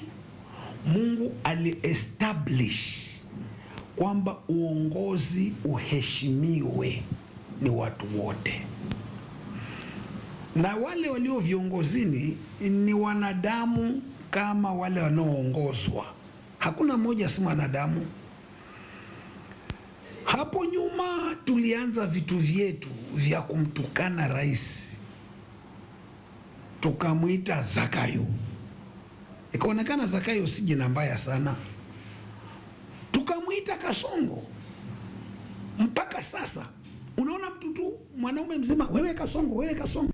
Now, residents of Mukima Estate in Laikipia County are protesting the alleged grabbing over 10-acre public land by the Kikuyu Council of Elders, Kiama Kiama, claiming the title deed issued last month was obtained secretly without public participation. During a meeting convened by the area chief elders, were heckled by justifying ownerships as residents opposed privatization of the land near Nanyuki River. To see this happening right in front of our eyes, while our youths are being told their job, while our youths are jobless, and they have a space like this where they can do projects like the ones our president is giving out for the youth. Youth projects can happen here. Many things, even farmers can do farming around here. But it cannot happen because a few group of people have decided watanyakua hii kipande cha ardhi. Lakini sisi tumejitokeza kusimamisha hii mpango yao, na kesho tunaenda kotini. Yeah. Now, National Assembly Speaker Moses Wetangula has stated that the National Infrastructure Fund will revolutionize the financing of Kenya's vital development projects. Wetangula emphasized the transformative potential of the proposed 5 trillion funds, pointing out that it will enable the nation to undertake large-scale infrastructure development. Referencing President William Ruto's journey to Singapore, the Speaker clarified that the vision is not a literal comparison, but a long-term development pathway.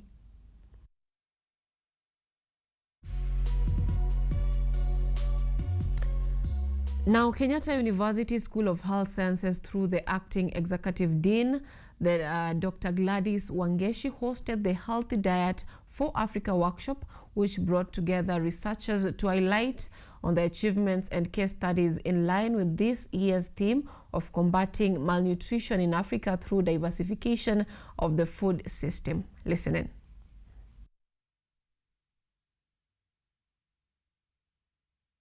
The Healthy Diet for Africa. Kenyatta University, through the School of Health Sciences, is the host of the mid-term workshop of the Healthy Diet for Africa project, which has been funded by the European Union in partnership with Kenyatta University and 21 international partners. The research looks into ways of changing the diet system in daily eating habits. Under the flagship of Professor Michael Frey, Professor for Agronomy and Crop Physiology, the team, which involves PhD students and researchers, is set to hold a workshop from the 23rd to the 27th of March. And according to Acting Executive Dean in the School of Health Sciences, Dr. Gladys Wangeshi, KU fraternity is keen to benefit from the research. The challenges of malnutrition and food insecurity in Africa demand nothing less than our collective best, our best science, our best collaboration, and our best commitment to translating knowledge into policy and practice. The Health Desk for Africa project is doing precisely that, and I'm confident that this week's deliberations will yield a robust roadmap that will guide the project to a successful and impactful conclusion. Professor Michael Frey, who is the lead researcher, highlighted the need of people consuming indigenous food so as to boost their health, citing that unnecessary consumption of food is harmful. So people have enough food in their belly, but still don't have a balanced diet. And the third burden of malnutrition would be overnutrition or non-communicable diseases which are caused due to bad nutrition. People eating too much sugar, people accumulating overweight, diabetes type 2. These would be problems associated with the third burden of malnutrition. And ironically, in many African regions, we encounter all three problems at the same time.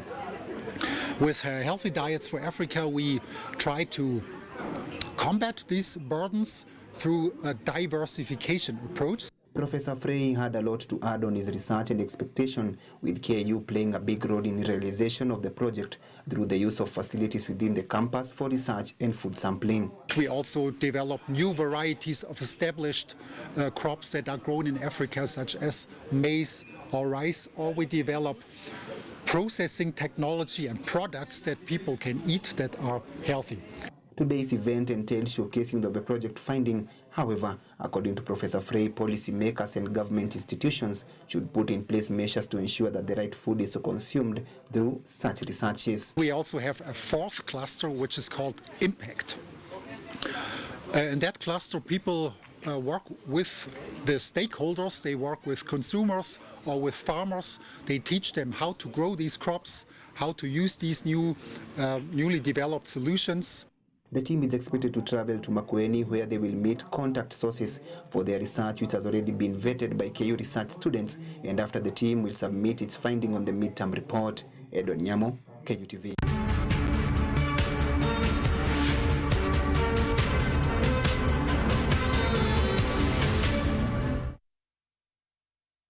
Now that brings us to the end of our news update this morning. At this point, I want us to take a deeper look of what transpired during the event. When we come back, we shall be coming back with the newspaper review, and of course this will be with our very own Ojwang Mariam, and we'll be delving deeper into the state of our nation. By 2022, so that was soon after we won this project.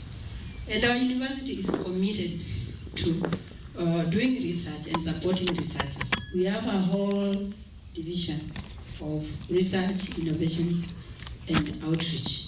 And it trickles down to the department, to the schools. We have, in each and every department, we have a representative for research who coordinates at the department with them. So this is a great achievement, not only for Health Desk for Africa, but for a university like ours, because it was really, and it is still, one of the biggest projects here. And it stood out as a unique project because of the number of consortium partners. I know Dean will allow me to say this. When they were training the research coordinators, this was really in the limelight. They really did show up this collaboration. The aspect was here, a big teams in terms of collaboration. So Kenyatta University is very much aware of this project, and I'm sure those who will be able to meet our research division, they will get that communication. Next, please. So Michael has talked about this. I don't want to go up through that the figure. It just shows the entire project from the monitoring and evaluation clusters all the way to policies and communication clusters. We at KU here, the research team here, which is big, we are mainly involved or focusing on work package 5, which has to do with the core design and the acceptability of diversified diet. We are also in work package 6, where I'm actually the work package leader, which has to do with enhancing food safety, especially for our food system, doing a lot, especially on conducting exposure assessments within our population here in Kenya and of course in many African countries. And then we also want to create awareness about food safety. Then we are also working closely with work package 7 because we have recipe co-creation intervention. I'm sure most of you are aware of it, where we do development of innovative complementary feeding recipes for children 6 to 23 months. And that really has been one of our breakthroughs, one of our achievements which we are proud of course with the support of a lot of partners here in work package 7 and also work package 5 and the entire project. We are also really doing a lot at the community level, especially for those activities which I've mentioned, and that is why I want to talk about the project implementation. Next slide, please. When we started off with the project here in Kenya, we did engage several of our project site areas, officers in the Ministry of Health, in the Ministry of Agriculture, Trade, to bring on the discussions surrounding our areas of interest. And I would want to say that in Kenya we have 3 major project sites. We have main one, which is Makueni County. It's located at the lower eastern area. We also have Nairobi County here, where we had already.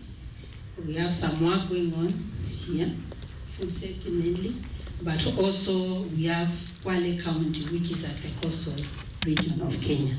So we have generally represented a lot of our counties or regions here in Kenya in our project. The photos you see there is one of our project launch meeting in Makueni County, where we had invited stakeholders from the national government. Here we normally have 2 levels. We have the national government and then the county government at the lower end, at the county level. So this is when we launched the project, and during this launch we were joined by some of the partners here. We had University of Copenhagen, Denmark. We also had Montfort University, UK camp join. So yeah, it was a big team. And here they are, Alliance Biodiversity, SEAD here, they were locally here in Kenya, they also joined us. So this was a team, and really they gave us a audience, because this is one of our major project sites where we have been able to accomplish a lot, and quite supportive indeed. So you can see in that photo, just go back, we were invited to the governor's office just for a hearing, a courtesy call. After we launched the project, we were able to do 3 main surveys in the 3 main regions at Makueni, Nairobi, but also Kwale County. The first survey was done at Makueni County, again targeting both work package 6 and work package 5, both food safety component and also nutrition components. We were able to assess complementary feeding practices for mothers to children aged 6 to 23 months, both in Makueni but also in Nairobi. But also, it was also during that survey, it was also an opportunity to be able to conduct some assessment on awareness about some of the contaminants of interest or toxicants of interest in our food system. One of them is heavy metals, that's of concern. We also conducted a survey to investigate whether people are aware about aflatoxins, but also acrylamide. I know there will be a lot of presentations here later in the afternoon about that and what we found. And it was very interesting to see that indeed some information coming from the locals that they are aware about aflatoxin, but not a lot of details about the cause or the contamination sources, the effect. Yeah, we'll see that in the afternoon. But also for complementary feeding, we were able to identify some gaps really, then which we came in quickly in intervention to address.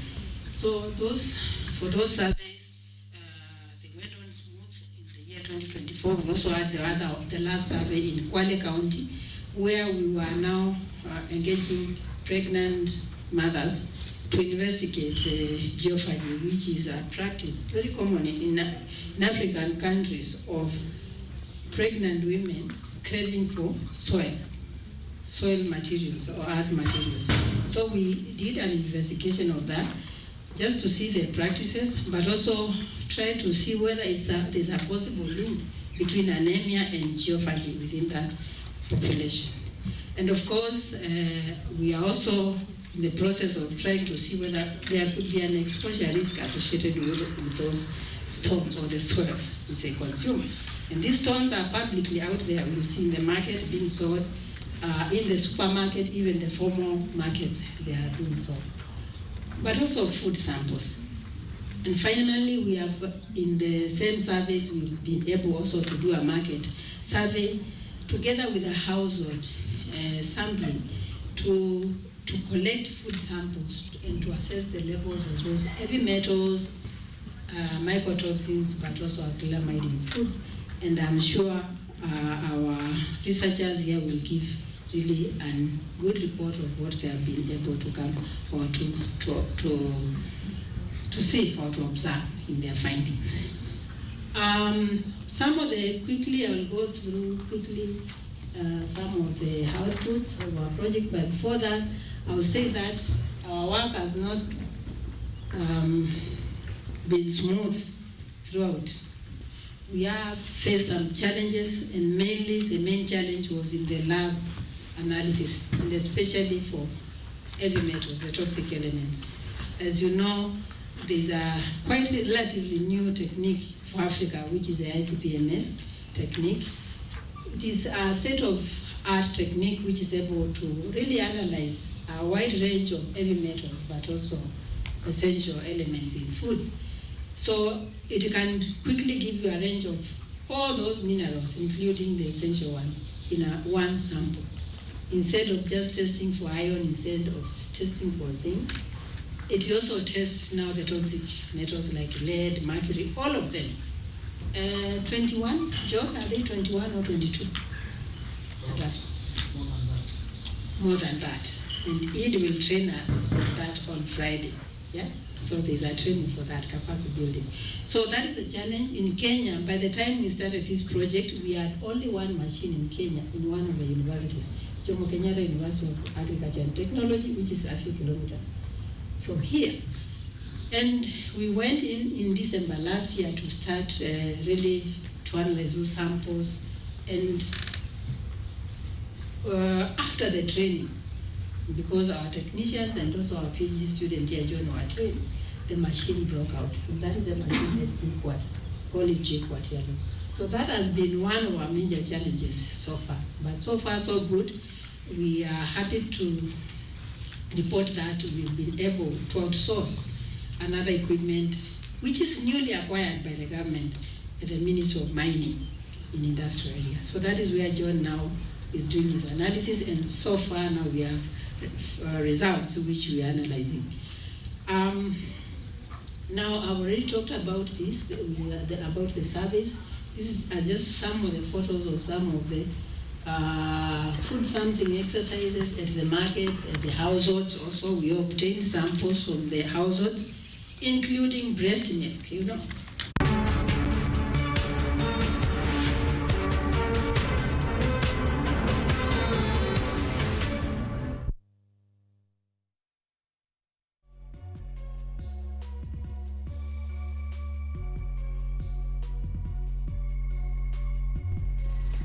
All right, welcome back. And once again, we are seated ready for the discussion on the state of our nation. And this day, it's an exciting day because it's full in-house.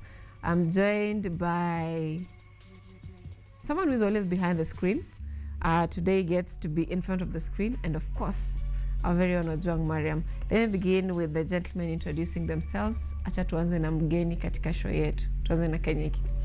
Thank you very much, Sylvia.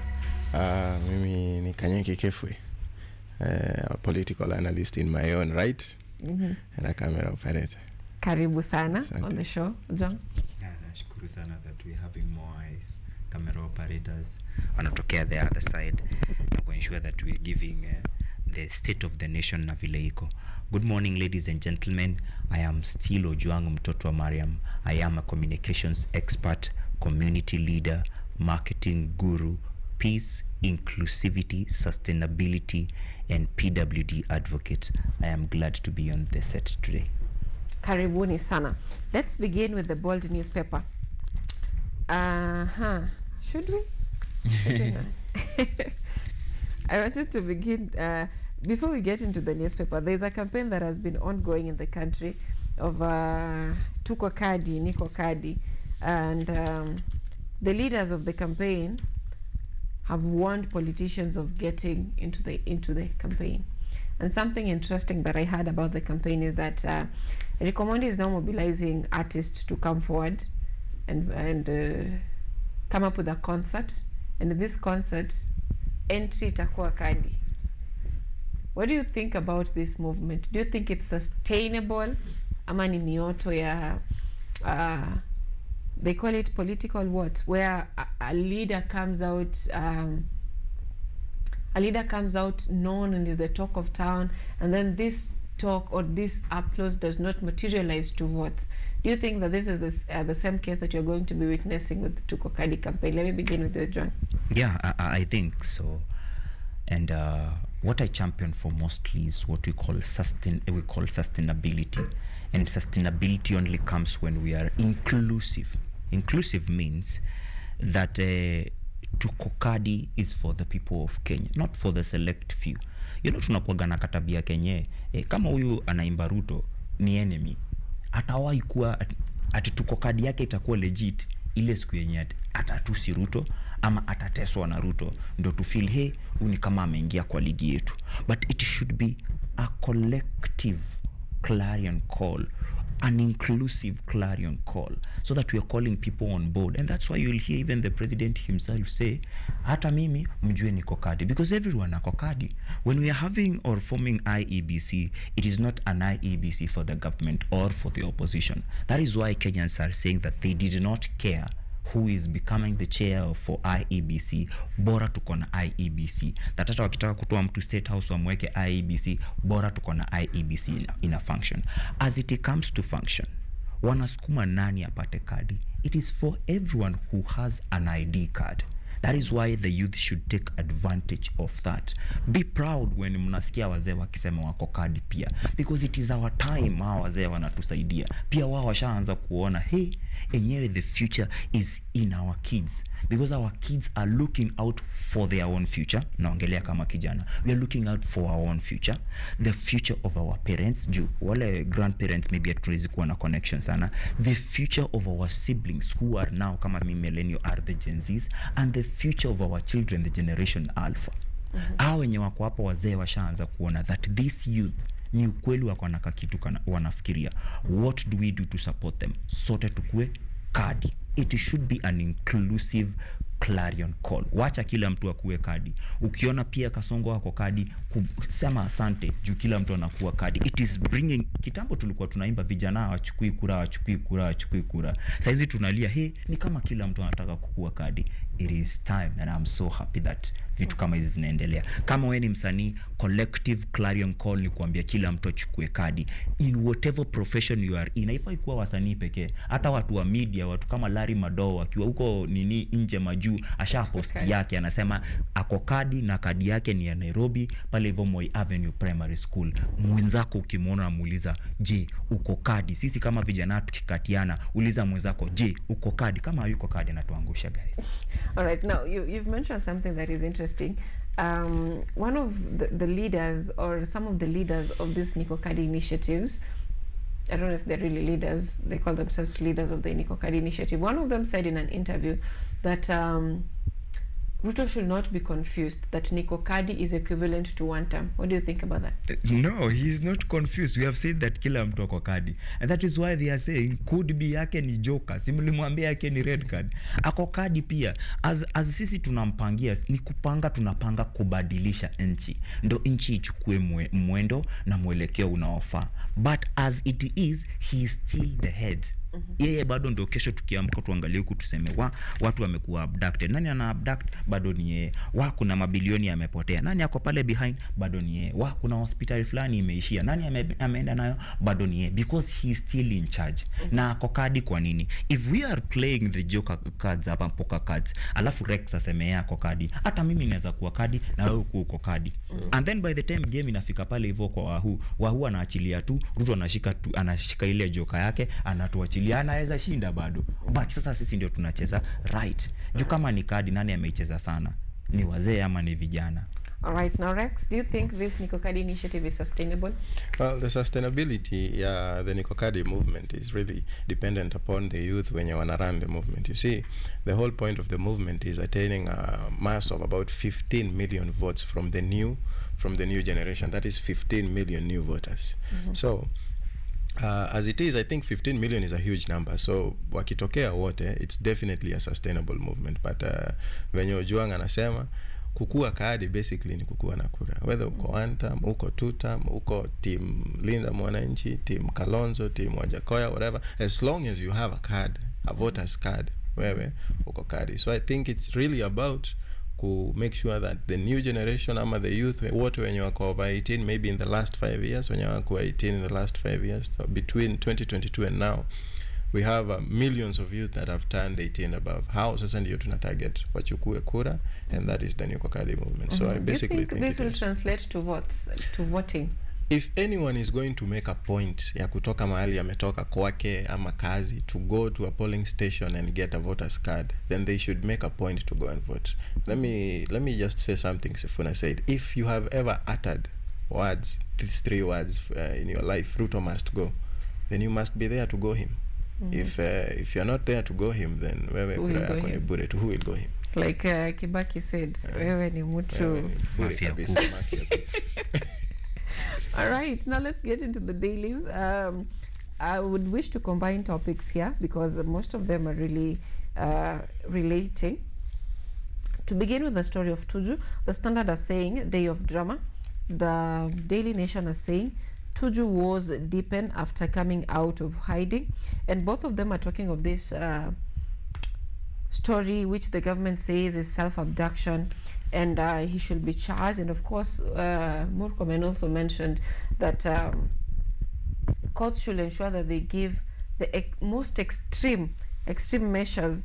Taifa Leo wanasema ati wapewe hukumu kali, but I think Swahili is a very poor language. Swahili wasinikujie. Because he said the most extreme punishment possible for such matters. And this issue of self-abduction, we've also seen it with Koimburi. I don't know if there are others which are there, others before. But my question will be, not on the issue of self-abduction. We are not sure if he self-abducted himself and he was in the house like the DCI say, or should we go with his story that he was held, or he was in at a house in Kiambu with a family who hosted him. So regardless of the stories that are given, I want you to give me your opinions. Let me begin with you, Juang, about why get to this point. You know, why get to this point that it's getting ugly? And on the Standard, we are seeing pictures of him really crying in agony about him being injured.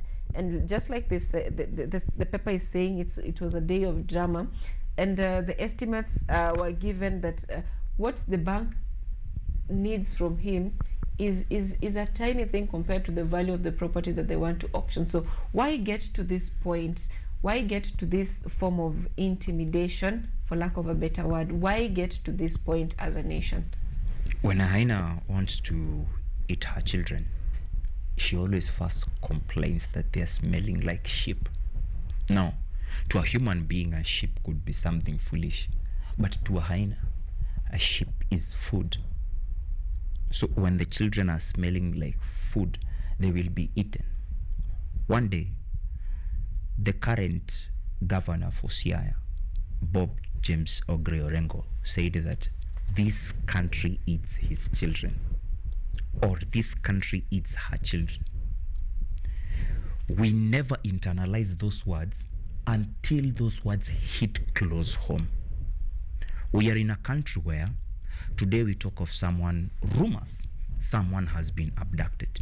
Tomorrow, we find their bodies somewhere in Kware Juja, or in Kericho, or in Yala in 2017. That same country is eating by by force. Currently, Raphael Tuju's property that is in Karen that he is seeking to reclaim is 6.8 acres.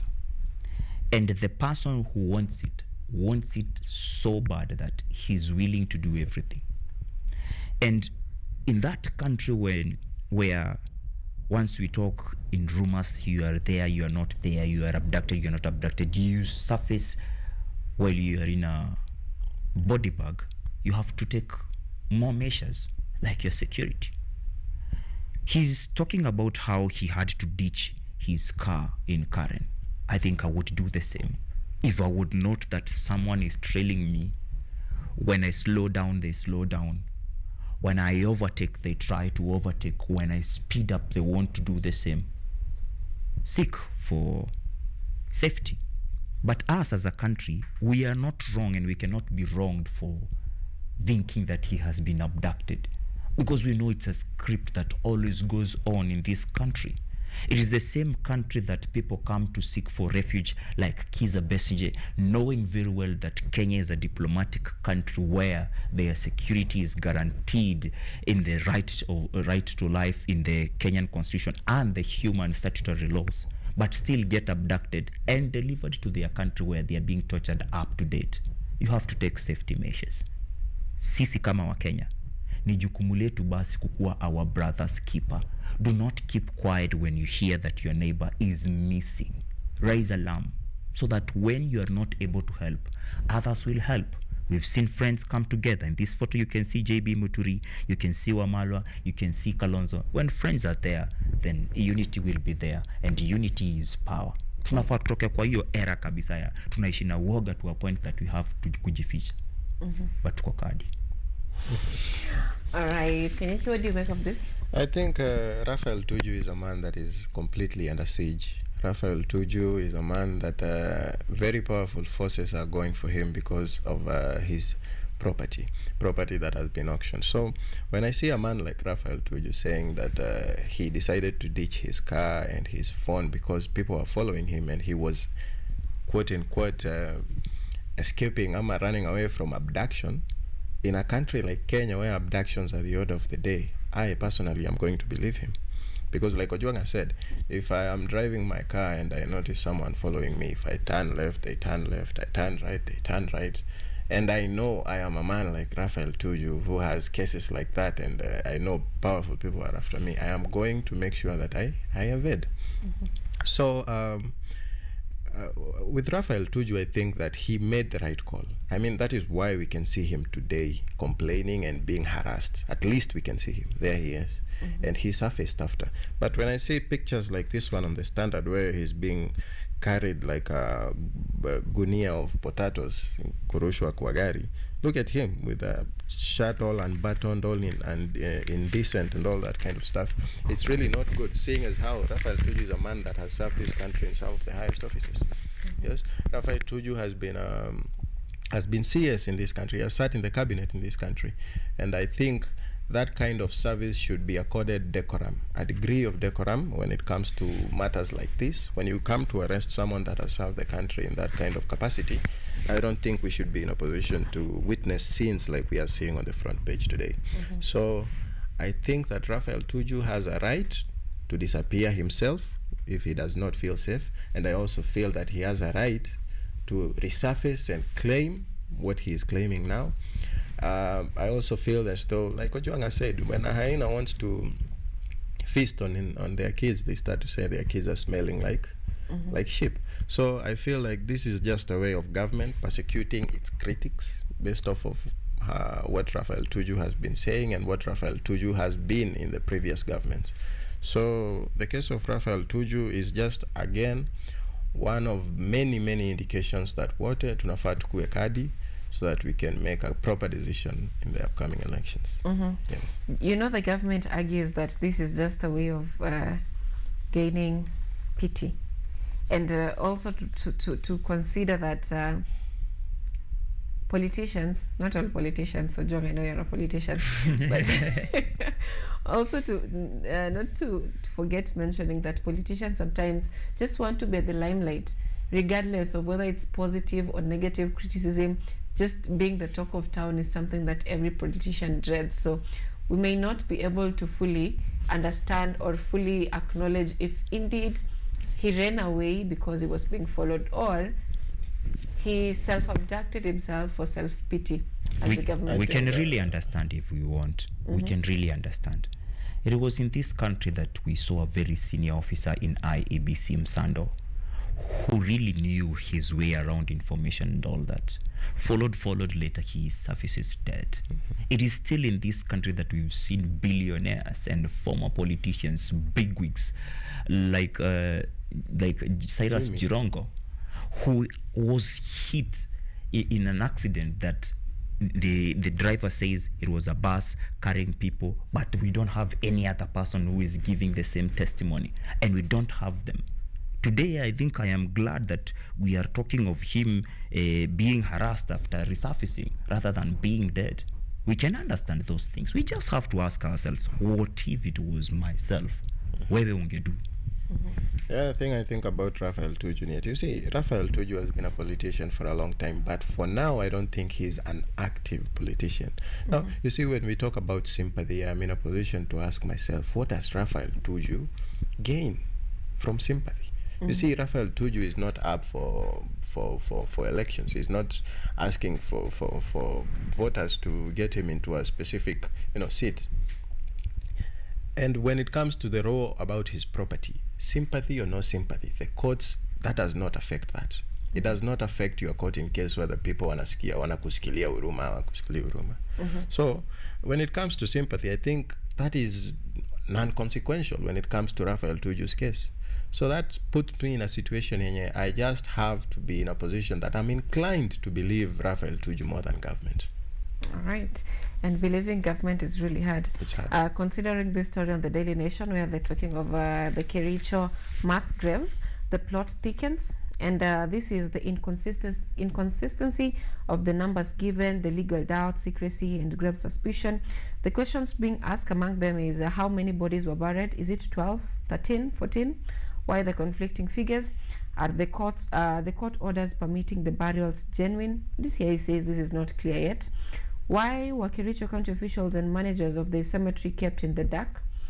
Do the mutilated remains and inconsistencies point to something more sinister? Let's respond to that question. Do the mutilated remains and inconsistencies point to something more sinister? Ojwang. First of all, I'm very proud of Kenyans and the level of awakening they are having, because it is someone who discovered these mass murders. It is someone who decided not to keep quiet. It is someone who decided to bring this story to the limelight. And I am sure they were first questioned on the basis of they don't know what they are talking about, because that is what happens in this country. We are having two government bodies involved, two arms to be specific. The executive, where the DCI and the police and everything about security falls in, and the judiciary, where the courts falls in. One, the judiciary received plea or petition for a certain hospital, this is Nyamira Referral County Hospital, to go and bury bodies that we don't know the exact number. And among these bodies are mutilated bodies. We need to also see the explanation that they gave, because sometimes you can have mass burials if bodies have not been claimed.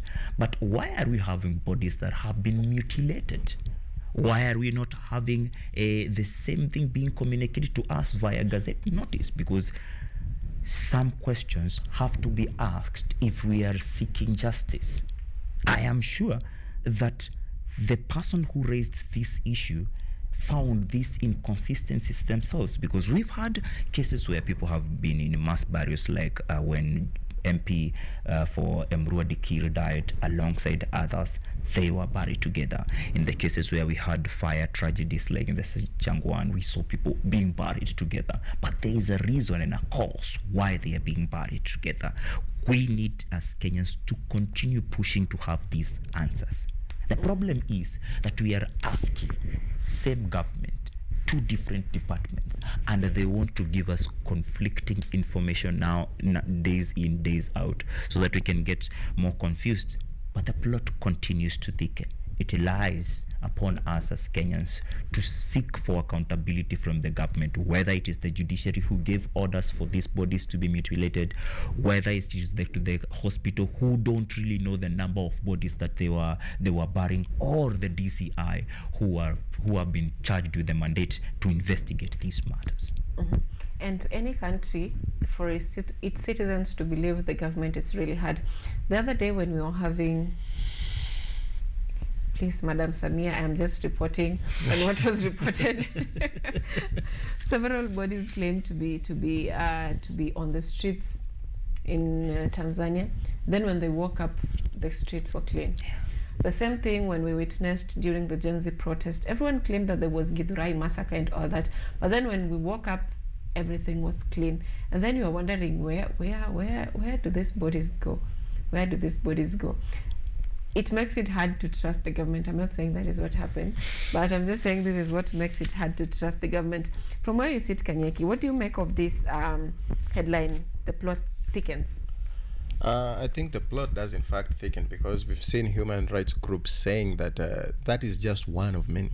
Mm-hmm. One of many mass graves that are around the country. And I'm going to say that on the question whether something sinister is going on, I think something sinister is in fact going on, because first it was supposed to be 14 bodies, yes? Yesterday's paper said 14 bodies, but today the plot has in fact taken, because we see that it's 12 bodies and remains. You see, mm-hmm. when we talk about remains, it means that these are remains that cannot be put together and form an entire body. Mm-hmm. Right, so that means maybe someone's 2 legs and 1 hand was in this batch, and in another mass grave, which I don't say exists, but you know, human rights groups do say so. In another mass grave, you're going to find the rest of them. Mm-hmm. So, if I take you back to 2024, when we had the Gen Z protests, it was clear there was killings, many killings, but a lot of people that cannot be accounted for to date. And accounted for means that their bodies cannot be found, and they personally cannot be found. So when we get to see mass graves like this, where we have bodies and mutilated bodies, to be very specific, that means these are people that were tortured for information. And after they were tortured for information, they were killed. And after they were killed, they were disposed of in a way that their families or any other person was not in a position to know. Mm-hmm. So I think that one way or another, the government is responsible for this, because it turns out that these bodies were actually delivered to that mass grave in a government vehicle. That is yesterday's paper. In a government vehicle. It was a government vehicle that delivered these bodies to that mass grave. That is the account of one of the people that was used to, dig the grave and fill it up after the bodies were thrown in. So they were delivered there in a government vehicle. That requires explanation as to why it was a government vehicle that was used to dispose of these bodies, and where the government vehicle got these bodies from. Mm-hmm. So I think that when we talk about whether it's sinister or not, I think the government has a lot of explaining to do, and it just brings us back around to the point that watu wachukue kura jameni, tukue wote kadi, because we need a government yenye tunaweza tukatetea proudly, but this one is really out of touch. So kuna said government, kutetea government si kazi yetu. kuna watu wanalipwa kutetea serikali. Anyway, as we bring this to an end, because my director is telling me time is not really on our side, I want us to talk of these stories on the Daily Nation, and of course this touches our money as our final remarks.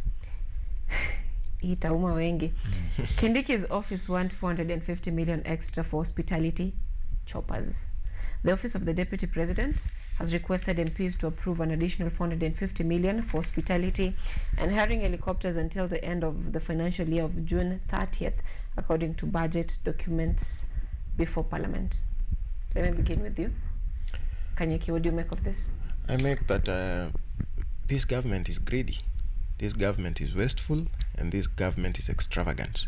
We cannot have the State House. We start with the State House. We had just the other day we had an issue with the State House just wanting more than 8 billion in extra extra funding, because they say that the 8 billion there was not enough. And then just barely a few weeks after, we have Kindiki in the office of the Deputy President asking for 450 million extra funding, and then you ask for what, and then you're told it's for hospitality and hiring choppers. Now, how many choppers does the office of the Deputy President need? Kwani ni chai ngapi hizi zenye anapika ama anapea watu na mandazi yuko za 450 million between now and the month of June? So I think this is a government that is completely extravagant, out of touch with the end. As we speak, by the way, we have a deficit in education funding. We have a deficit in the health sector. That people are hospitals are complaining that they have not been reimbursed for services rendered based off of what wenye wametumia insurance ya SHA. And then we have people like Kindiki asking for 450 million extra, and you are part of hospitality and choppers. That is really, it's really terrible in my view. And I think that again, nirudie tu watu wachukue kura because tutahitaji kubadilisha maneno hii. Itahitajika mahali. Yes. Ujua Ambien sang that barabara zetu ni mbaya, lakini hawezi jua kwa sababu wanakuja wanachopa. Wanakula hadi pesa za kujenga barabara za kuenda Singapore. Kwa nini? Kwa sababu hatupei watu nguvu enough. Education or knowledge is power, they keep saying. My people perish for lack of knowledge, they keep saying. And when we seek that knowledge, we seek knowledge maybe that is not helping us at the moment. For example, when these people are deciding which cash to steal from Kenyans, they use this constitution and they will tell you the office of the Deputy President requires 450 million shillings more. It means that it already has a budget, but it requires more for choppers. When we are asking for choppers, they are not choppers to offer medical services to people who are languishing in floods. When you are asking for choppers, it is not to enforce or ensure access of quality education, because on the same paper, the TSC is wondering and grappling with the question of where they will be getting 30 billion to be hiring permanently 44,000 intern teachers. As one office is getting extra 400 million not to be used kwa ground yuku hewani juni za chopper, there are interns who are tirelessly working after finishing their campus education in our schools, taking care of our kids without a dime. Okay. We need to have goodwill sisi kama wa Kenya wa kujiangalia the kind of leaders tunakuwa na wao na vitu ambavyo wanafanya. This same office of the DP, ni mara ya kwanza nimesikia kuhusu the second lady wa hii inchi. Before that tulikuwa tumesikia sana about Madam Rachel and the things she did. Saizi tunasikia about ofisi yake pia kukuwa na pesa mingi zaidi. Kwa nini? Sisi hatuna goodwill ya kuvet viongozi wetu. Okay. Tusikize from the heart, see from maskio. All right. Thank you so much, gentlemen. Just to get a few feedback from those watching us online, we have Gilo saying that always looking forward to this show. Insightful discussion with amazing hosts. Thank you. And guests. And locked in all the way to the end. Sora says, Akokadi, J, huni ungwana au uporada. Loving it. Big was Someone says, that is Francis Kazi Safi, KUTV. I love the flow of the interview. And these other questions, I think they are for the first interview that we had. Thank you so much, gentlemen, for making time for us this morning. Thank you so much. Those are voices of young minds in this country. And if someone told you that Gen Zs don't understand politics, you need to get to KUTV and listen to the young minds dissect what is happening in the country. This has been Biashara Tuesday. Thank you so much for making time for us this morning.